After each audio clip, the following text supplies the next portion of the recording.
राबिया, अब जहाँ बाबा ने कहा है वहाँ चुप होकर शादी कर लो। जितनी इज्जत मिली है ना हमें, बहुत है हमारे लिए।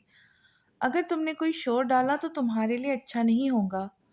अहद और एजाज जब बाहर आते हैं तो दुकान फोन कान से लगाए गुस्से से कह रहा होता है, मैं मर जाऊंगी दुकान, बकवास बंद करो अपनी और हम शाम तक पहुंच जाएंगे। जब तक अपना मुंह सही कर लो, वरना फिर मुझे ही कुछ करना होगा।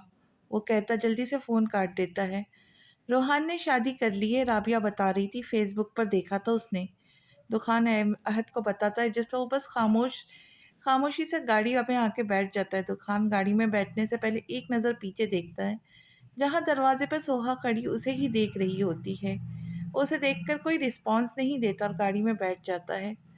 सोहा रोहन सोहा के स्कूल के बाहर खड़ा होता है तो उसे आता देख फौरन उसे आवाज़ लगाता है, रोहन भाई आप। वो खुश हो जाती है उसे देखकर। कल क्यों नहीं आई थी? मैं कल तुम्हारा इंतज़ार कर रहा था यहाँ। भाई कल देर से आँख खुली थी तभी छुट्टी करनी पड़ी। वो मासूमियत से कहती है, अच्छा छोड़ो, ये देखो मैं तुम्हारे लिए कितनी सारी चीज़ें लाया हूँ, इसमें से थोड़ी सेफ को भी देना, ओके? वो एक शॉपर उसे देते हुए कहता है, बस एक दूंगी, वो पहले ही बता देती है। जिस पर वो मुस्कुराकर इस बात में सर हिलाता है। ठीक है, अच्छा ये देखो, ये नंबर है मेरे मोबाइल का। जब कभी मेरी याद आए तो मोबाइल में इस नंबर पे मुझे फ़ोन कर लेना, ठीक है? वो एक छोटा सा कागज़ उसे देते हुए कहता है, भाई आप अब कभी घर नहीं आओगे? नहीं आऊँगा, जब अब्बू का गुस्सा उतर जाएगा ना तब आऊँगा। अच्छा अब तुम जाओ, देखो स्कूल का गेट बंद हो रहा है। वो उसके बैग में चीज़ें रखते हुए कहता है, अपना ख्याल रखना रखना मेरी गुड़िया। वो उसे गले लगाकर कहता है जबकि आंखें में नम होती है। सोहा भी रोने वाली हो शक्ल बनाकर भाई को देखती है। रोना नहीं, मैं रोज़ कॉल करूँगा अम्मी के नंबर पे। वो उसे कहता है तो वो भी जज्बात में सर हिलाकर स्कूल की तरफ बढ़ती है और वो जब तक उसे देखता रहता है जब तक वो स्कूल के अंदर नहीं दाखिल होती। दुकान लोग जैसे ही हवेली पहुंचते हैं तो हवेली में अजीब ही मंजर होता है। क्या हुआ है? हवेली में इतना रश क्यों लगा हुआ है? दुकान गाड़ी से उतरकर अपने एक मुलाजिम से पूछता है, ओ साहब जी, राबिया बीबी ने छत से गिरकर खुदकुशी कर ली, उन्हें हॉस्पिटल लेकर गए हैं। दुकान ये सुनते ही दोबारा गाड़ी में सवार होता है। उसे नहीं पता होता कि उसे अहद आवाज़ दे रहा है या कोई और। उसे बस जल्दी से राबिया के पास पहुंचना था। वो तेज़ गाड़ी चलाकर जब हॉस्पिटल पहुंचता है तो राबिया अपनी आखिरी सांसें ले रही होती है। राबिया, कुछ नहीं होगा तुम्हें, तुम ठीक हो जाओगी। वो डॉक्टर को हटाकर खुद उसके पास आता है जो खून में लथपथ होती है। दुखान, रोहान, मैं लेकर आऊँगा रोहान को, तुम सही हो जाओ, मैं वादा करता हूँ। वो उसकी बात सुने फौरन उसका हाथ पकड़े कहता है, जिस पर वो नफ़ी में सर हिलाती। दुखान रो वो पूरा बोल भी नहीं जा पाती कि उसकी जान निकल जाती है। राबिया, राबिया क्या बोल रही थी? बोलो मुझे राबिया, उठो ना राबिया। वो उसका गाल थपथपा कर रोते हुए कहता, मगर राबिया अब कभी उठ नहीं सकती थी। सॉरी, इनकी हालत देखकर ही मैंने कहा था, बस ये कुछ मिनट तक जिंदा रह सकती है। डॉक्टर उसकी आंखें बंद करते हुए कहता है और दुकान वहीं रोता हुआ बैठता चला जाता है।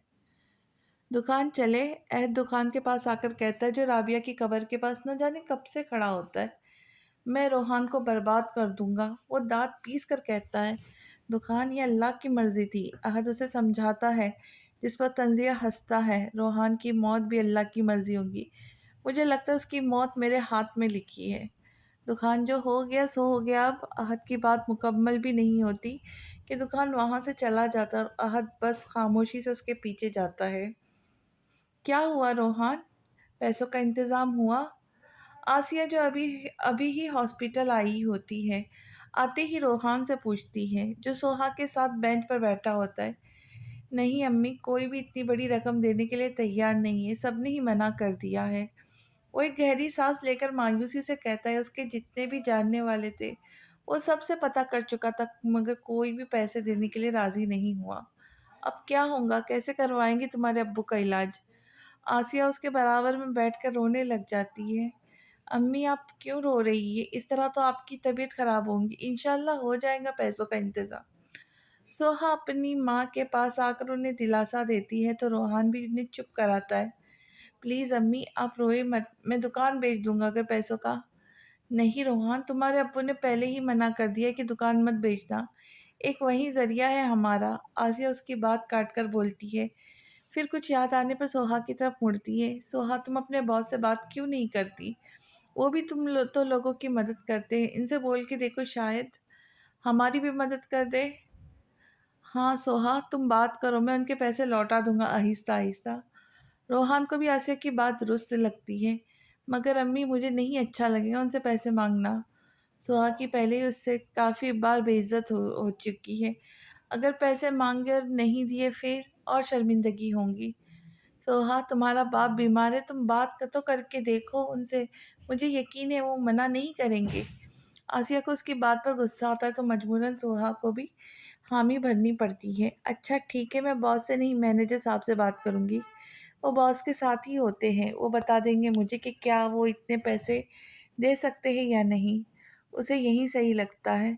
हाँ ठीक है, अब तुम बात कर लो, जब तक मैं कुछ खाने के लिए लेकर आता हूँ। रोहान उसे कहता बाहर की तरफ जाता है और सोहा इस बात में सर हिलाकर मोबाइल पर नंबर मिलाती है। इलाही बख्श, हाँ बोलो क्या बात है?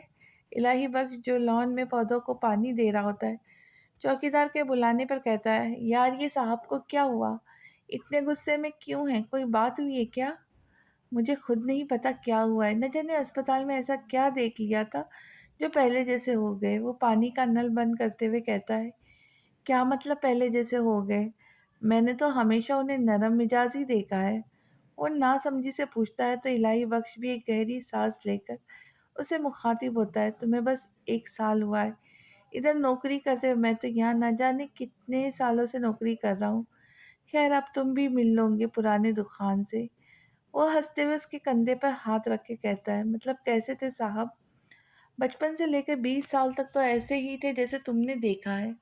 मगर उसके बाद 5 साल वो ऐसे रहे, लगता ही नहीं था कि ये वही दुकान दुर्रानी है। और अब 1 साल बाद वही दुकान दुर्रानी फिर आ गया है। मतलब पहले वाला दुकान दुर्रानी नरम मिजाज, खुश इखलाक, हर किसी की इज्जत करने वाला था। जब कोई फकीर सामने आता तो जेब में जितने पैसे होते सारे निकाल कर दे देता था। मगर फिर ऐसा हादसा हुआ कि जिसने उसे बदल कर रख दिया।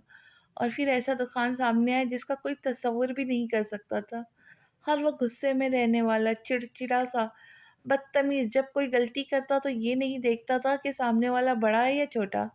उसे बस सज़ा देनी होती थी, अपने बाप तक को नहीं छोड़ता था। और अब वही दुकान दोबारा वापस आ गई, ना जाने अब आगे क्या होगा। वो दुकान के बारे में सब बताकर उसका मुंह देखता है, जिसे डर साफ जाहिर हो रहा था। और ऐसा दुकान दुरानी को बदले ने बनाया था और उसे बस बदला लेना था अपनी बहन के कातिल से। फिर शायद उसे छोड़ दिया था तभी तो वो सही हो गया था। और अब मुझे लगता है बदले का जुनून अब दोबारा जाग उठा है। वो क्या मुझे भी सजा देंगे? उसे बस अपनी फिक्र हुई। हाँ, अगर वो बाहर से गाड़ी में आया और तुमने दरवाज़ा नहीं खोला तो शायद गाड़ी तुम्हारे ऊपर भी चढ़ा सकते। वो संजीदगी से कह के उसका चेहरा देखता है। अब ऐसा भी नहीं है। वो अपने डर को छुपाने की बेपरवाह सा कहता है, चलो देख लेना, अभी मैं चलूँ साहब से खाने का पूछता हूँ। अगर बगैर खाना खाए सोओगे तो मेरी खैर नहीं। वो वहाँ से जाते हुए कहता, और चौकीदार जल्दी से दरवाजे के पास आकर अपनी कुर्सी पर बैठ जाता है कि अगर कहीं दुकान को जाना हो तो वो दरवाज़ा वक्त पर खोल सके। दुकान अपने कमरे में अंधेरा करे सोफे पर लेटने के अंदाज में बैठा न जाने कितनी देर से कितनी ही सिगरेट फूंक चुका था। अब भी हाथ में एक सिगरेट मौजूद थी और उसका कमरा लातादार सिगरेट की धुएं से भर चुका था। मगर वो सामने टेबल पर टांगे रखे ऐसे बैठा था जैसे कमरे में सिगरेट का धुआं नहीं, धुंध हो। कमरे में जहरीली सिगरेट की फैली बदबू माहौल को और बुरा कर रही थी। और ऐसे रिलैक्स बैठा था जैसे गुलाब की खुशबू में बैठा हो। वो पता नहीं अपने दिमाग में क्या सोच रहा था। उसे पता ही नहीं चला सिगरेट खत्म हो चुकी है। वो तो सिगरेट की आखिरी चिंगारी उसकी उंगली के पोरों में लगी तो जलन की शिद्दत से उसे एश ट्रे में फेंक कर दूसरी सिगरेट को होठों में दबाए लाइटर की मदद से उसे जलाता है। साहब जी, खाना लाओ। इलाही बख्श कमरे में जैसे ही आता है तो सिगरेट का धुआं उसकी आंख और गले में जाता है। तो वो खांसता हुआ ही उससे पूछता है, मेरे कमरे में बगैर पूछे कैसे आए? वो वैसे ही आंखें बंद करके उसके सवाल को इग्नोर करे सवाल करता है। और वो तो भूल ही गया था कि अब ये वो दुकान नहीं जिसके कमरे में जब चाहे मुंह उठाकर आ जाता था। वो साहब जी, किसकी इजाज़त से आए हो? वो एक झटके से उठता, चीख कर बोलता है, माफ़ी छोटे साहब, अब दोबारा गलती नहीं होगी। दफ़ा हो जाओ, जब तक मैं ना कहूँ अपनी शक्ल मत दिखाना। दुकान वैसे ही चीख कर कहता, जज्बात में सर हिलाता जल्दी से बाहर जाता है। एक दुकान गुस्से में था और दूसरा का उसकी उसे कमरे में खड़े रहना मुहाल हो गया था। उसके जाने के बाद दुकान बैठता है कि उसका मोबाइल रिंग करता है, जिसे उठाकर वो कान से लगाता है। जी बोले कय्यूम साहब, सर आज आप आए नहीं ऑफिस, मैंने बात करनी थी आपसे। फ़ोन में से कय्यूम साहब नरम लहजे में कहते हैं, कय्यूम साहब मैं ऑनर हूँ कंपनी का, जब चाहे मैं आऊँ, जब चाहे नहीं आऊँ, ये मेरा मसला है। आप कोई नहीं होते मुझसे पूछने वाले, जो बात करनी है वो करे मुझसे। वो आहिस्ता मगर सख्त लहजे में कहता है, जिस पर कय्यूम साहब हैरानी के साथ शर्मिंदा भी होते। जी सर, आगे से ध्यान रखूँगा। गुड, अब बताएं क्या बात है। सर मिस सोहा की कॉल आई थी, उनके वालिद का ऑपरेशन के लिए 20 लाख चाहिए, तो कह रही थी कि आपसे पूछ लूँ। अगर आप कहे तो मैं, कोई ज़रूरत नहीं है देने की, मना कर दो। वो कहते ही फ़ोन बंद कर देता है। पैसे चाहिए, बाप बीमार है, मेरी बहन को क्या कुछ बोला था, अब जब खुद पर पड़ी तो मैं याद आ गया। वो माथे पे मट बल डाले खुद से ही कहता, अपनी बेटी की तरबियत अच्छी करते, हर बार लड़का कसूरवार नहीं होता है। बड़े आए अब। वो उनकी नकल उतारता है, फिर एकदम ही किसी ख्याल से चुप होता है। बेटी तरबियत, सोहा भी तो बेटी है, क्यों ना। वो कुछ सोचकर मुस्कुराता है, ये ख्याल मुझे पहले क्यों नहीं आया। वाह दुखान दुर्रानी, तुम तो बहुत तेज़ हो, तुम्हें तो शैतान होना चाहिए था। वो खुद को ही सराहता है और जल्दी से मोबाइल उठाकर नंबर मिलाता है। हेलो कय्यूम साहब, सुहा को कहे कि कल मेरे ऑफिस में आकर खुद मुझसे बात करे। जी ठीक है सर। कय्यूम साहब के जवाब मिलते ही वो फ़ोन काट देता है। सॉरी सोहा डार्लिंग, तुम्हें कुर्बानी का बकरा बनना पड़ेगा। रोहान का बदला उसके जान से प्यारी बहन से। हा हा हा हा। वो एक गहरा कश लगाता हंसता हुआ पीछे सोफे से टेक लगाकर बैठ जाता है। Game start Rohan Ghaffar. वो हवा में क्रॉस का निशान बनाता है। अब न जाने क्या क्या सोचा था उसने। सोहा, बात की तुमने अपने बॉस से? आसिया रोटी बनाते हुए पूछती है, जो बर्तन धो रही होती है। वो दोनों कुछ देर पहले ही हॉस्पिटल से आए थे। जी की थी बात, सर ने कहा कि सोहा से कहो मुझसे खुद आकर बात करे। वो प्लेट धोते हुए कहती है, मुझे लगता है वो दे देंगे। वैसे तो वैसे तुम भी थोड़ी मज़लूम सी शक्ल बना लेना, अगर उनका इरादा नहीं हुआ ना देने का तो तुम्हारी शक्ल देखकर ही दे देंगे। आसिया रोटी हॉट पॉट में रखते हुए कहती है, अम्मी मैं कुछ नहीं करूँगी, बस तमीज़ से जाकर कह दूँगी कि मुझे पैसों की ज़रूरत है। वो जल्दी से कहती है, सुहा तुम्हारे अब्बू को 2 दिन का वक्त दिया है, अगर इन 2 दिनों में बाईपास नहीं हुआ ना तो उनका बाईपास करना मुश्किल हो जाएगा। उसे प्यार से समझाते हुए कहती हैं, अम्मी बैठे इधर। वो उन्हें कुर्सी पर बिठाती है। अम्मी, अगर मैं इंसान की जगह अल्लाह से मदद मांगूं, जिसने परेशानी दी है, उसके पास जाओ कि अल्लाह पाक मेरे अब्बू के ऑपरेशन के लिए पैसों का इंतज़ाम कर दे, तो क्या वो नहीं करेगा? वो जब देखेगा कि मेरा बंदा मेरे पास आया है एक आस लेकर, तो क्यों वो मुझे मायूस करेगा? और बात रही बॉस की, तो मैं उनके पास जाऊंगी, पैसे भी मांगूंगी, मगर मिन्नत मजलूम शक्ल बस अल्लाह के सामने बनाऊंगी। क्या पता अल्लाह ने बॉस को ही हमारा वसीला बनाया हो। वो आसिया को समझाती है तो आसिया भी समझकर इस बात में सर हिलाती है। वो सही तो कह रही थी, अल्लाह से ही मांगना चाहिए, भले वो घर का नमक ही क्यों ना हो। फिर उसके ऊपर है कि वो किसको और कैसे वसीला बनाता है। अच्छा चलो खाना खा लो, फिर सो जाना, सुबह ऑफिस भी जाना है। वो वहाँ से उठते हुए कहती है तो वो भी खड़ी होकर उनकी मदद करती है। बाबा, आप कब आओगे वापस? मैं बहुत मिस कर रही हूँ आपको। सफ़ा वीडियो कॉल पर रोहन से कहती है, मैं भी बहुत मिस कर रहा हूँ आप दोनों को बेटा, मगर मैं वापस नहीं आऊँगा, लेकिन आप लोगों को अपने पास ज़रूर बुला लूँगा। बाबा, आप मामा से नाराज़ है? सफ़ा कशफ की तरफ देखकर रोहान से पूछती है, जिस पे कशफ के हाथ रुक जाते हैं, जिससे वो अहमद को खाना खिला रही होती है। और रोहान पहले चुप फिर मुखातिब होता है, नहीं बेटा मैं नाराज़ नहीं हूँ, बस आपकी मामा ने मुझे बहुत हर्ट किया है। बस ये कहना था कि कशफ फ़ौरन सफ़ा के हाथ से मोबाइल ले लेती है। रोहान, मैं बच्चों को लेकर पाकिस्तान आ रही हूँ, तुम प्लीज़ मुझे माफ़ कर दो। वो इतनी मासूमियत से कहती है कि रोहान के चेहरे पर एकदम से मुस्कुराहट आ जाती है। मैं आपका वेलकम करूँगा एयरपोर्ट पे, मगर मुझे थोड़ा वक़्त लगेगा बच्चों के स्कूल के सारे डॉक्यूमेंट्स लेने, ताकि बच्चों को वहाँ एडमिशन लेने में कोई परेशानी ना हो। वो भी सही थी, तो रोहान भी इस बात में सर हिलाता है। अंकल की तबीयत कैसी है अब? अभी ठीक नहीं है, दुआ करो बस। रोहान अपने बाप को देखकर कहता है जो लेटे हुए थे। अल्लाह सेहत दे। अरे सफ़ा बात तो करने दो। कशिफ अभी बोल ही रही होती है कि सफ़ा फ़ौरन उसके हाथ से मोबाइल ले लेती है। बाबा, मेरी दादू से बात कराए ना? रोहान उसकी बात पर एक नज़र गफ्फार को देखता है, जो आंखें बंद कर लिए हुए है। वो हाँ में सर हिलाता गफ्फार के पास जाता है। अब्बू? वो हाथ से उन्हें उठाता है। हाँ, क्या हुआ? क्यों आए हो? वो आंखें खोले बेजारी से कहते हैं। अब्बू, आपकी पोती आपसे बात करना चाहती है। वो मोबाइल की स्क्रीन उनके सामने करे कहते हैं, जिसमें सफ़ा गफ्फार साहब को देखकर खुशी से हाथ हिलाती है। अस्सलाम वालेकुम दादू, कैसे हैं आप? मैं सफ़ा रोहान गफ्फार।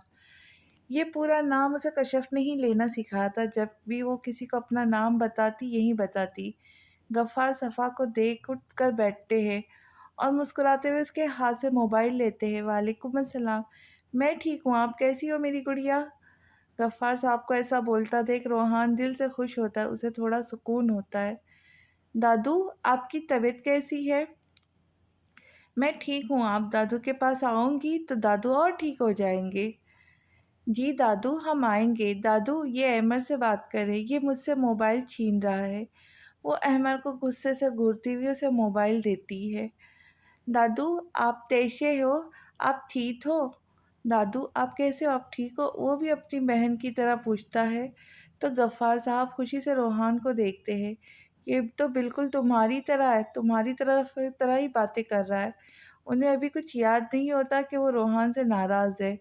उनकी तो आधी बीमारी बच्चों से बात करके ही ख़त्म हो जाती है। और रोहान अपने बाप को खुश देखकर मुस्कुरा देता है। अब न जाने कब तक दादा और पोते की बात चलनी थी। सर, मैं अंदर आ सकती हूँ? सोहा दुकान के ऑफिस के यहाँ दरवाज़ा खोले सर निकाल कर पूछती है, और दुकान जो इसी के इंतज़ार में होता है, उसकी आवाज़ सुनकर फ़ौरन इजाज़त देता है। आ जाए मिस सोहा, बैठे और बताएं क्या बात करनी थी आपने मुझसे? वो उसके अंदर आने पर कुर्सी की तरफ इशारा करते कहता है, सर मुझे आपकी मदद की ज़रूरत है।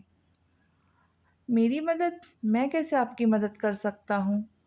वो पीछे कुर्सी से टेक लगाए पूछता है। सर, वो दरअसल बात ये है कि मेरे अब्बू की तबीयत बहुत ख़राब है, उन्हें हार्ट प्रॉब्लम है।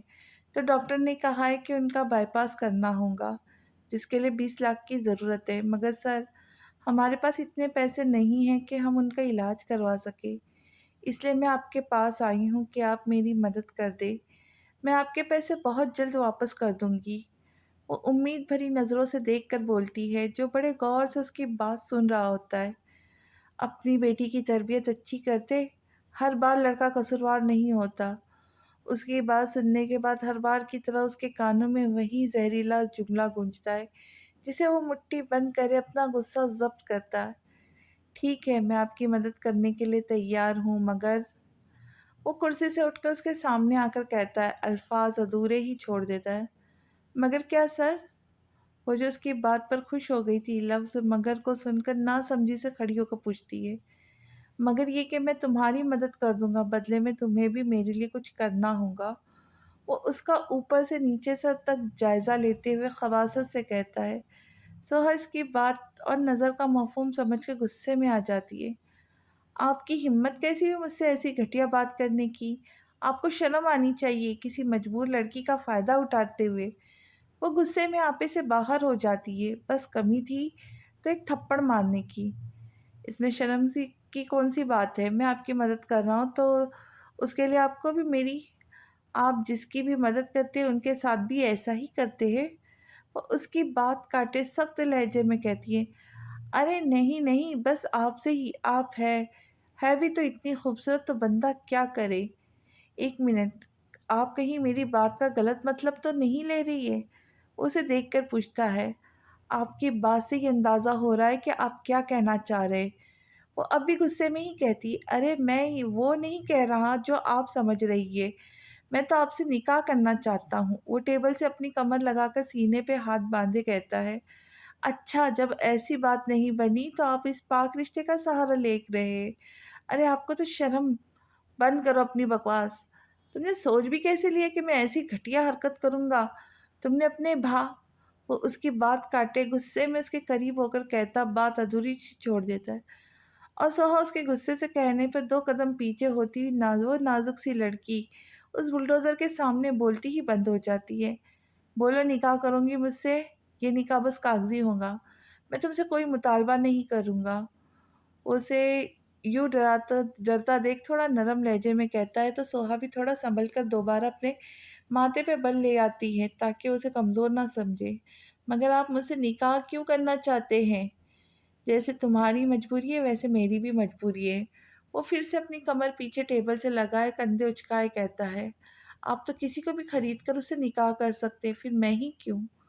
उसे समझ नहीं आती भला इसकी क्या मजबूरी हो सकती है? तुम्हें भी तो खरीद रहा हूँ। वो उस पर तंज करके मुस्कुराता है तो सोहा शर्मिंदा सी हो जाती है।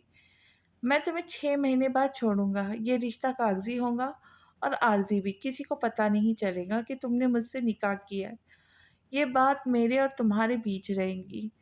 वो उसे शर्मिंदा देखकर मज़ीद बताता है, "अगर मैं निकाह ना करूँ तो आप मुझे पैसे नहीं देंगे?" वो उससे पूछती है जिस पर वो नफ़ी में सर हिला देता है। "ठीक है, मुझे नहीं चाहिए। आप अपने पास ही रखें अपने पैसे।" वो गुस्से में कहती बाहर की तरफ कदम बढ़ाती है, "अगर तुम मुझसे निकाह करती हो तो मैं तुम्हें पैसे दे दूँगा। इससे तुम्हारे अब्बू का के इलाज भी हो जाएगा। तुम तो बेटी हो, अपने बाप के लिए इतना तो कर ही सकती हो।" वो उसे जाता देख मुस्कुराते हुए कहता है, "खुशकिस्मत हो जो मजबूरी में मैं इतना अमीर और खूबसूरत शौहर मिल रहा है।" उसके रोकने पर वो मज़ीद कहता है, "लानत भेजती हूँ मैं ऐसी दौलत और हसीन शौहर पर।" वो गुस्से से कहती बाहर चली जाती है तो खान मुस्कुराता हुआ एक गहरी सांस लेकर अपनी चेयर पर आकर बैठता है। जो त तू रस जो तू रुस जानी ये दिल पे टिट जानी है।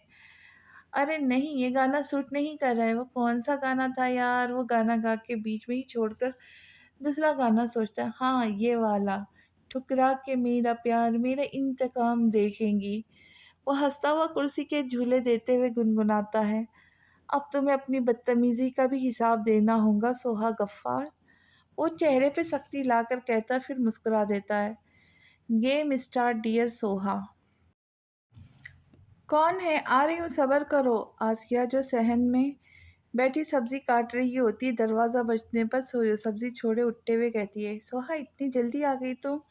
वो जैसे ही दरवाज़ा खोलती है तो सामने सोहा को देखकर हैरानी से पूछती है और सोहा उन्हें जवाब दिए बगैर एक नज़र देखकर उनके साइड से निकलती अपने कमरे में की तरफ चली जाती है। "सोहा क्या हुआ है? सोहा बताओ तो।" वो भी दरवाज़ा बंद करे उसके पीछे आती है, मगर उस तक पहुँचने से पहले वो कमरे में दाखिल हो जाती है। वो कमरे में आते ही अपनी चादर और बैग को उतार कर ज़ोर से बेड पर फेंकती है और फिर वहीं बेड पर बैठे दोनों हाथ मुंह पर रख के रोने लग जाती है। उसे आज पता नहीं क्यों अजीब लग रहा था, उसे दुकान से ज़्यादा अपने ऊपर गुस्सा आ रहा था।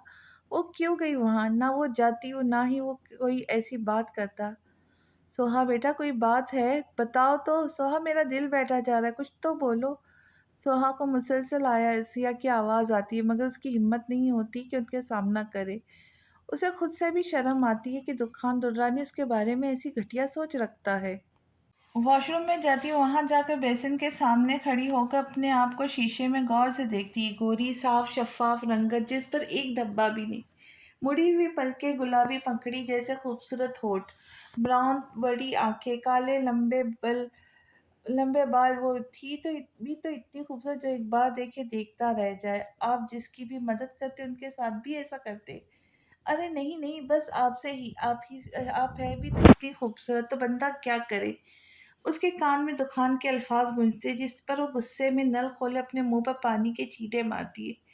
"मैं अपना चेहरा तुम्हारी गंदी नज़रों से पाक करूँगी दुखान दुर्रानी।"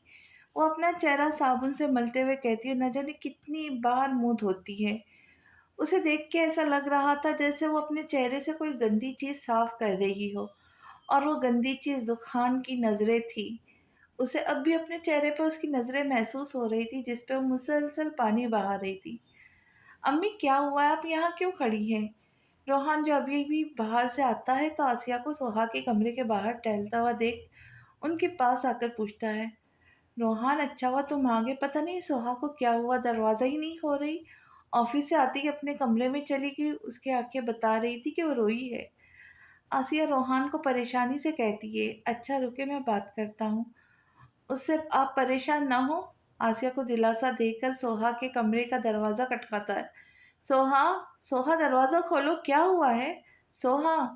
रोहन की आवाज़ सुनकर सोहा अपना चेहरा उठा के शीशे में देखती है। उसकी आंखें रोने के बाद लाल और सूज गई थी, जबकि चेहरा मुंह धोने के बाद गीला हो रहा था।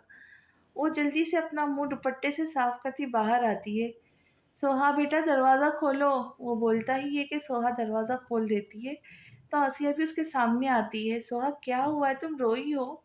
रोहन उसका चेहरा अपने हाथों में लेकर बड़े प्यार से कहता है तो सोहा दोबारा से रोने लग जाती है। भाई, पैसों का इंतजाम नहीं हुआ।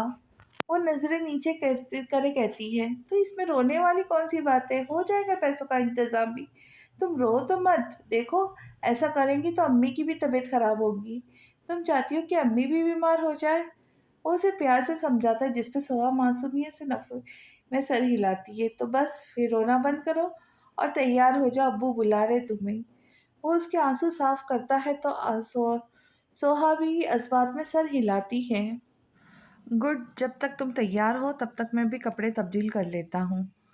रोहान उसे कहता अपने कमरे की तरफ जाता है। सोहा सच बता, बस यही बात है ना? कोई बात और नहीं है? आसिया को यकीन नहीं आता तो वो सोहा से पूछ लेती, नहीं अम्मी ऐसी कोई बात नहीं, बस अब्बू के लिए परेशान थी तभी रोना आ रहा है। वो उनसे झूठ बोल देती है। अच्छा ठीक है, जाओ तैयार हो जाओ। वो उसे कहती सहन में जाती है और सोहा वापस कमरे में आकर बेड पर गिरने के अंदाज में लेटती है। अगर मैं भाई को बता देती कि मुझे बॉस ने क्या कहा तो भाई उसका हशर नशर एक कर देते। वो खुद ही बड़बड़ाती है, तभी उसका मोबाइल रिंग होता है तो वो उठकर मोबाइल उठाती है। ये किसका नंबर है? वो सामने अनजान नंबर को देखे सोचती है, फिर किसी ख्याल से उठा ही लेती है। बड़ी देर कर दी कॉल उठाने में मैनेजर साहिबा। फ़ोन में से दुकान की भारी आवाज़ सुनकर सोहा को गुस्सा ही आ जाता है। जलील इंसान, तुम्हारी हिम्मत कैसे हुई मुझे कॉल करने की? अरे अरे, क्या हो गया है मैनेजर साहिबा? मैं आपका बॉस हूँ। आप मुझसे ऐसे बदतमीजी से बात नहीं कर सकती, वरना मैं आपको इस जॉब से निकाल भी सकता हूँ। मगर आप फिक्र ना करें, मैं आपको कभी जॉब से नहीं निकालूंगा। उसे सोहा की बात पर गुस्सा तो बहुत आता है, मगर फिर गुस्सा ज़ब्त करते हुए मुस्कुराते हुए कहता है, आखिर को मजबूरी थी उसकी। आप क्या मुझे जॉब से निकालेंगे? मैं ही आपकी जॉब छोड़ती हूँ। मुझे ऐसे भी शौक नहीं, ऐसे हवस परस इंसान की कंपनी में जॉब करने का, जो मजबूर लड़कियों का फ़ायदा उठाते। उसे खुद पता नहीं होता वो गुस्से में क्या क्या बोल गई है। वो तो दुकान की गुस्से भरी आवाज़ सुनकर एकदम चुप हो जाती है। अपनी ज़बान संभाल कर बात करें मिस सोहा। ये ना हो कल आपको इसी हवस-परस्त इंसान के पास आना हो मदद माँगने। मैं नहीं आऊँगी, कभी भी नहीं। तो बेहतर होगा आप अपने दिमाग से बात निकाल दें और अपने लिए कोई और ढूँढ लें। वो भी सख्त लहजे में कहती है। अगर आप मेरे पास मदद माँगने आएँगी तो इस बार डील में मज़ीद इज़ाफ़ा होगा। वो उसकी बात को इग्नोर करे मुस्कुराते हुए कहता है, मैं नहीं आऊँगी और मैं आपकी जॉब भी छोड़ रही हूँ। वो कहते ही कॉल काट देती है। मेरा फ़ोन काट दिया, दुकान तो रानी का फ़ोन काट दिया। चलो कोई नहीं, अपने लिए ही सज़ा के पहाड़ बना रही है, मैं क्या कर सकता हूँ?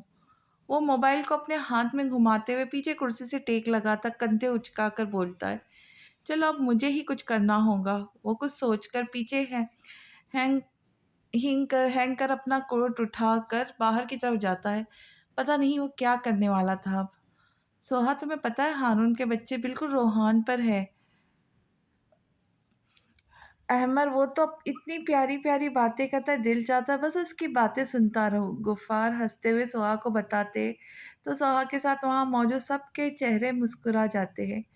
गफ़्फ़ार भी वहाँ रोहान के माफ़ कर दिया था। बेटा था, कब तक नाराज़ रहते? जी अब्बू, मगर सफ़ा मेरे पर है। अम्मी ने कहा था कि मैं भी सफ़ा की तरह थी। वो जल्दी से कहती है, हाँ भई, सफ़ा सोहा पर गई है। सोहा भी बचपन में ऐसी ही थी। आसिया रोहान के मोबाइल में सफ़ा की तस्वीर देखते हुए कहती है, "रोहान, तुम अब जल्दी से अपने बीवी-बच्चों को बुला लो, बस अब सब्र नहीं होता।" "जी अब्बू, वो लोग जल्दी ही आएँगे। मैंने कहा था कशफ को कि जितना जल्दी हो सके आने की कोशिश करे।" वो अपने बाप की बेचैनी देख मुस्कुराते हुए कहता है, सोचता है चलो शुक्र है अब्बा अब्बू ने माफ़ तो कर दिया। अब्बू मुझे लगता है अमर आपके पास ही रहा करेगा। देखा नहीं कैसे अब्बू से बातें कर रहा था। सैफ अपने बाप की टाँगें दबाते हुए कहता है, रोहान और सेव गफ्फार की टाँगें दबा रहे थे। सोहा अपने बाप को सेब की स्लाइस काट कर दे रही थी, जबकि आसिया सामने ही सोफे पर बैठी रोहान के बच्चों की तस्वीर देख रही थी। हाँ, तो दादा हूँ, दादा पोतों में तो वैसे ही बहुत प्यार होता है। वो थोड़ा फ़ख्र से कहते हैं तो सब मुस्कुरा देते और सोहा शुक्र अदा करती कि इसकी फ़ैमिली दोबारा पहले जैसी हो गई है। सब खुश हैं मगर वो एक आने वाले तूफ़ान से अनजान थी। आज कैसे याद कर लिया मुझे दुखान दुर्रानी ने? बस कभी-कभी डॉक्टर से भी काम पड़ जाते हैं। वो कुर्सी खींचकर बैठते हुए मुस्कुराते हुए कहता है, कभी बगैर काम के भी याद कर लिया करो, हर वक़्त काम, काम, काम। कभी दादी की तबीयत के लिए आते हो, कभी अंकल की। वैसे दादी अब कैसी है? वो उस पर तंज़ करता है। डॉक्टर समद खान का क्लास फ़ेलो था। मैट्रिक तक दोनों साथ पढ़े थे। फिर आगे समद ने डॉक्टर बनना था तो उसने कोई और कॉलेज में एडमिशन ले लिया था। मगर दोनों में दोस्ती अभी तक कायम थी, बहुत कम। हाँ, अल्लाह का शुक्र है दादी बिल्कुल ठीक है। तुम वो सुनो जिस काम से मैं आया हूँ। हाँ, बोलो क्या काम है? वो आँखें घुमाकर काम पर ज़ोर देके बोलता है, तुम्हारे हॉस्पिटल में कोई हार्ट पेशेंट है? वो थोड़ा उसकी तरफ झुककर पूछता है, हमारे हॉस्पिटल में बहुत से हार्ट पेशेंट हैं। तुम किसके बारे में बात कर रहे हो? गफ्फ़ार, गफ्फ़ार नाम है पेशेंट का। वो जल्दी से बोलता है, अच्छा गफ़्फ़ार साहब की बात कर रहे हो। हाँ, वो डॉक्टर आरिफ़ की पेशेंट है, मगर अभी कुछ दिनों से वो आउट ऑफ सिटी गए हैं, तो मैं उनका इलाज कर रहा हूँ। उनका बायपास होना है, मगर उनकी फैमिली के पास पैसे अरेंज नहीं हो पा रहे। तुम्हें पता है ये गवर्नमेंट का हॉस्पिटल तो है नहीं जो हज़ारों में काम हो जाए। इधर ये उसूल है कि पहले पैसे जमा करवाओ, फिर आगे इलाज होगा। वो याद आने पे बोलता है, हाँ, ये तो है। वो इतना कह के सोचता है, इससे बात कैसे करे? वैसे वो कौन है तुम्हारे? वो उससे पूछता है जिस पर मुस्कुरा देता है। वो मेरे होने वाले ससुर हैं। क्या? तुम्हारे ससुर हैं?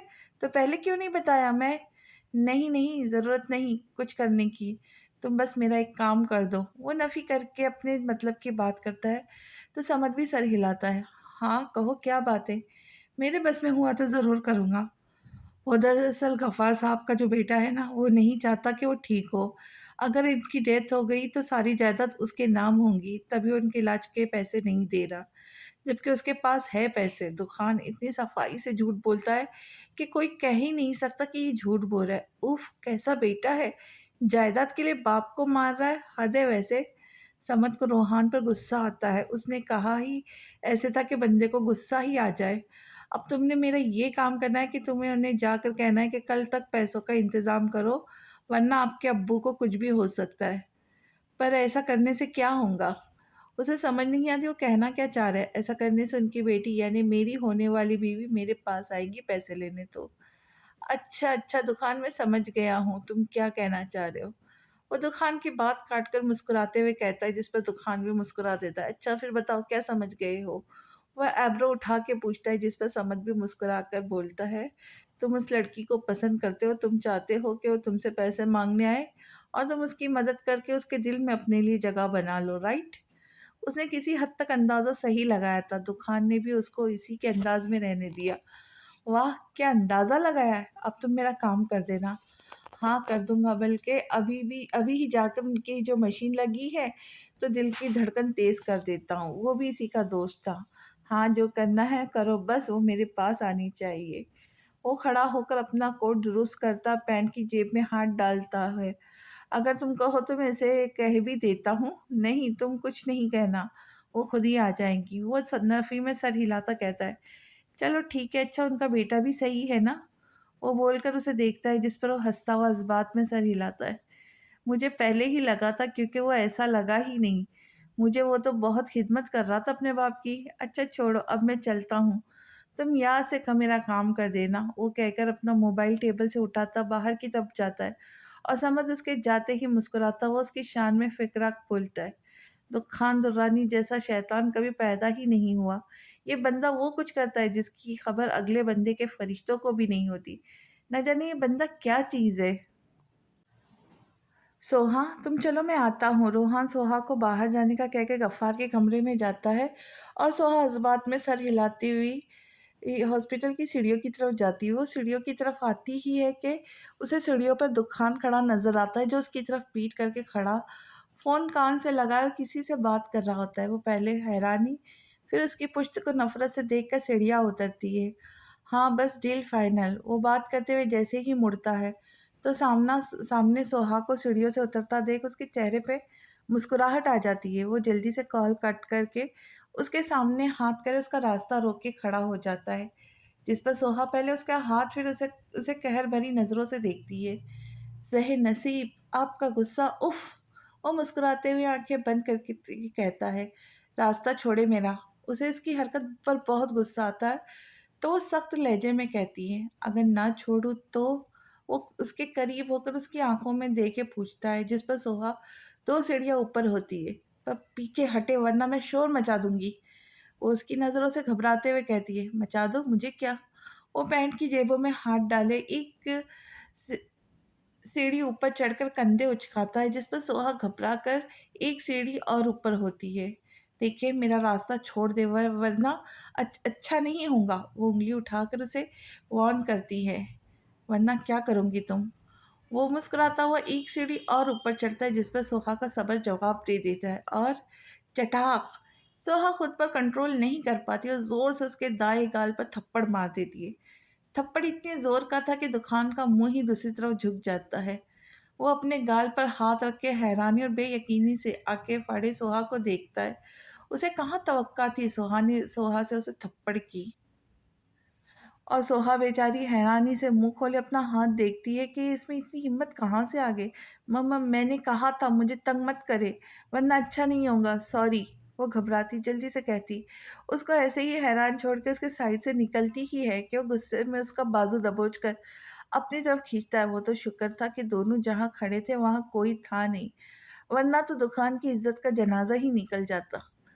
तुम्हारी हिम्मत कैसे हुई मुझे थप्पड़ मारने की? तुम जानती हो तुमने किसको थप्पड़ मारा है? वो आँखों में गुस्सा लिए इतने ज़ोर से उसका बाजू दबोचता है कि और अपनी तरफ खींचता है कि सोहा को उसकी उँगली अपने बाजू के अंदर धँसती महसूस होती है। छोड़े मेरा हाथ, अभी तो बस थप्पड़ मारा है। अगर दोबारा ऐसी हरकत की तो जूती भी उतार लूँगी। वो उससे ज़बरदस्ती अपना हाथ छुड़वाकर गुस्से से कहती वहाँ से चली जाती है और दुकान गुस्से से उसकी पुश्त को तकता है। इस थप्पड़ का बदला भी तुम्हें चुकाना होगा सोहा। गफ़्फ़ार, तुम्हारी ज़िंदगी मैंने जहन्नम ना बना दी तो मेरा नाम भी दुखान दुर्रानी नहीं। वो गुस्से में कहता खुद भी अपनी मंजिल की तरफ जाता है। सोहा जब बाहर आती है तो रोहान कार के बाहर खड़ा उसी का इंतज़ार कर रहा होता है। कार गफ़्फ़ार की ही थी, जो उसके बीमार होने की वजह से घर में ही खड़ी रहती थी। अब जबकि रोहान आ गया था, वो वो मेहरान रोहान के इस्तेमाल में आ गई थी। "सोहा, कहाँ रह गई थी तुम? मुझसे पहले बाहर आने के लिए निकली थी और देखो अब पहुँच रही हो।" रोहान जो खुद लिफ्ट में आया होता है, सोहा को आता देखकर उसे डाँटता है। "भाई, वो एक आंटी मिली थी, उन्हें मदद चाहिए थी, तभी मैं उनकी मदद कर रही थी।" वो घबराते हुए कहती है, "अच्छा ठीक है, मगर तुम कँपकँपा क्यों रही हो? तुम्हें बुखार तो नहीं है?" वो उसके हाथ देखता है जो कँपकँपा रहे होते। वो दुकान के सामने तो गुस्सा कर रही थी, मगर डर कितना रही थी ये बस उसे ही पता थी। आज पहली बार उसने किसी लड़के पर हाथ उठाया था, वो भी दुकान पर। "नहीं भाई, मैं ठीक हूँ, चलते हैं।" वो जल्दी से गाड़ी का दरवाज़ा खोले बैठती है तो रोहान भी घूमकर ड्राइविंग सीट सँभालता है। गाड़ी स्टार्ट होने पर जब सोहा बाहर देखती है तो दुकान उसे ही देख के ढीठ बने मुस्कुरा रहा होता है। उसे देखे गुस्से से दूसरी तरफ मुँह करती है, जिस पर दुकान उसे दिखाने के लिए अपने दिल पर हाथ रखता है, जैसे उसकी आई आधा दिल पर लगी है। तौबा है, ये बंदा थप्पड़ खाकर भी नहीं सुधरा। वो उसकी हरकत देख चुकी होती है, तभी दिल ही दिल में सोचती है और दुकान उसकी गाड़ी निकल जाने के फ़ौरन बाद अपनी मुस्कुराहट समेटकर वहीं गुस्से वाले मूड में आ जाता है, जैसे वो अभी मुस्कुराया ही ना हो। काम हो गया? समद एक नर्स से पूछता है। जी सर, मगर ऐसे उनकी डेथ भी हो सकती है, जो करना है जल्दी करें। नर्स घबराते हुए कहती है, ठीक है तुम जाओ और पहले उनके बेटे को और फिर मुझे आकर बताना, ठीक है? वो उसे समझाते हुए कहता है, जिस पर वह इस में सर हिलाती बाहर चली जाती है। वो सामने टेबल से अपना मोबाइल उठाता नंबर डायल करता है, जो 1-2 बेल के बाद उठा लिया जाता है। हाँ बोलो, हो गया काम? फ़ोन में से दुकान की बेचैनी सी आवाज़ गूंजती है। नहीं, अभी मैंने नर्स को भेजा है, वो उनके बेटे को बताएँगी। आपके अब्बू की अचानक तबीयत ख़राब हो गई है। रात तक देखना, वो लड़की तुम्हें कॉल ज़रूर करेंगी। और अगर मेरा एक काम नहीं हुआ तो तुम जानते हो मैं क्या कुछ कर सकता हूँ। हाँ, मैं जानता हूँ तुम्हारा काम हो जाएगा, फ़िक्र मत करो। वो उसे तसल्ली देता है। हुँ, देखते हैं। आगे से दुकान बस इतना ही कहता है। हाँ, देख लेना। अच्छा चलो बाय, मुझे तुम्हारे काम भी करना है, फिर बात होती है। वो उसकी बात से डरते हुए जल्दी से कहकर फ़ोन काट देता है। उफ़! अल्लाह करे वो लड़की चली जाए उसके पास पैसे माँगने, वरना ये मुझे मारेगा। वो मोबाइल सामने करता सर झटकता है। आपके अब्बू की तबीयत एकदम बिगड़ गई। प्लीज़ आप जल्दी पैसों का इंतज़ाम बंदोबस्त करें। उनका बाईपास जल्द करना होगा। नर्स गफ़्फ़ार के कमरे से बाहर आकर रोहान को बताती है।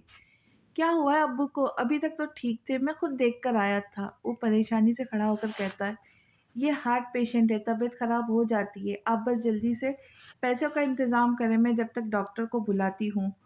वो नज़र चुरा कर कहती है, सामत के कमरे की तरफ जाती है। रोहान को कुछ समझ नहीं आता कि वो क्या करे। इतने में ही उसका मोबाइल रिंग करता है। हेलो?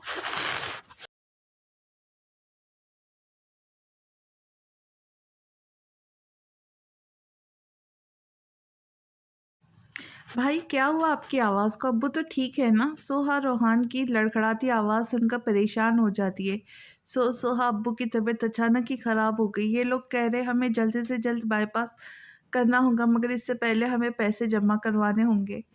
रोहान भीगी आवाज़ में कहता है, भाई आप उनको बोले ना, हम दे देंगे पैसे, मगर इलाज तो कर दें। सोहा वो नहीं मान रही, ये लोग इंसान है ही नहीं। इन्हें लोगों से ज़्यादा पैसे अजीज़ है। अब मैं क्या करूँ? तुम फ़ोन रखो, मैं बात करता हूँ किसी से। वो उन्हें बुरा भला कहकर फ़ोन रखता है और सोहा फ़ोन काट से हटा कर रोने लग जाती है। क्या करूँ मैं? कहाँ से लाऊँ? दुकान से पैसे माँग लूँ? नहीं, नहीं, मैं ये नहीं कर सकती। वो कितनी घटिया सोच का मालिक है, वो सोचकर खुद ही नफ़ी करती है। सोहा अपने बाप को बचाना है तो कुर्बानी देनी होगी। सोहा को अपने दिल से आवाज़ आती है।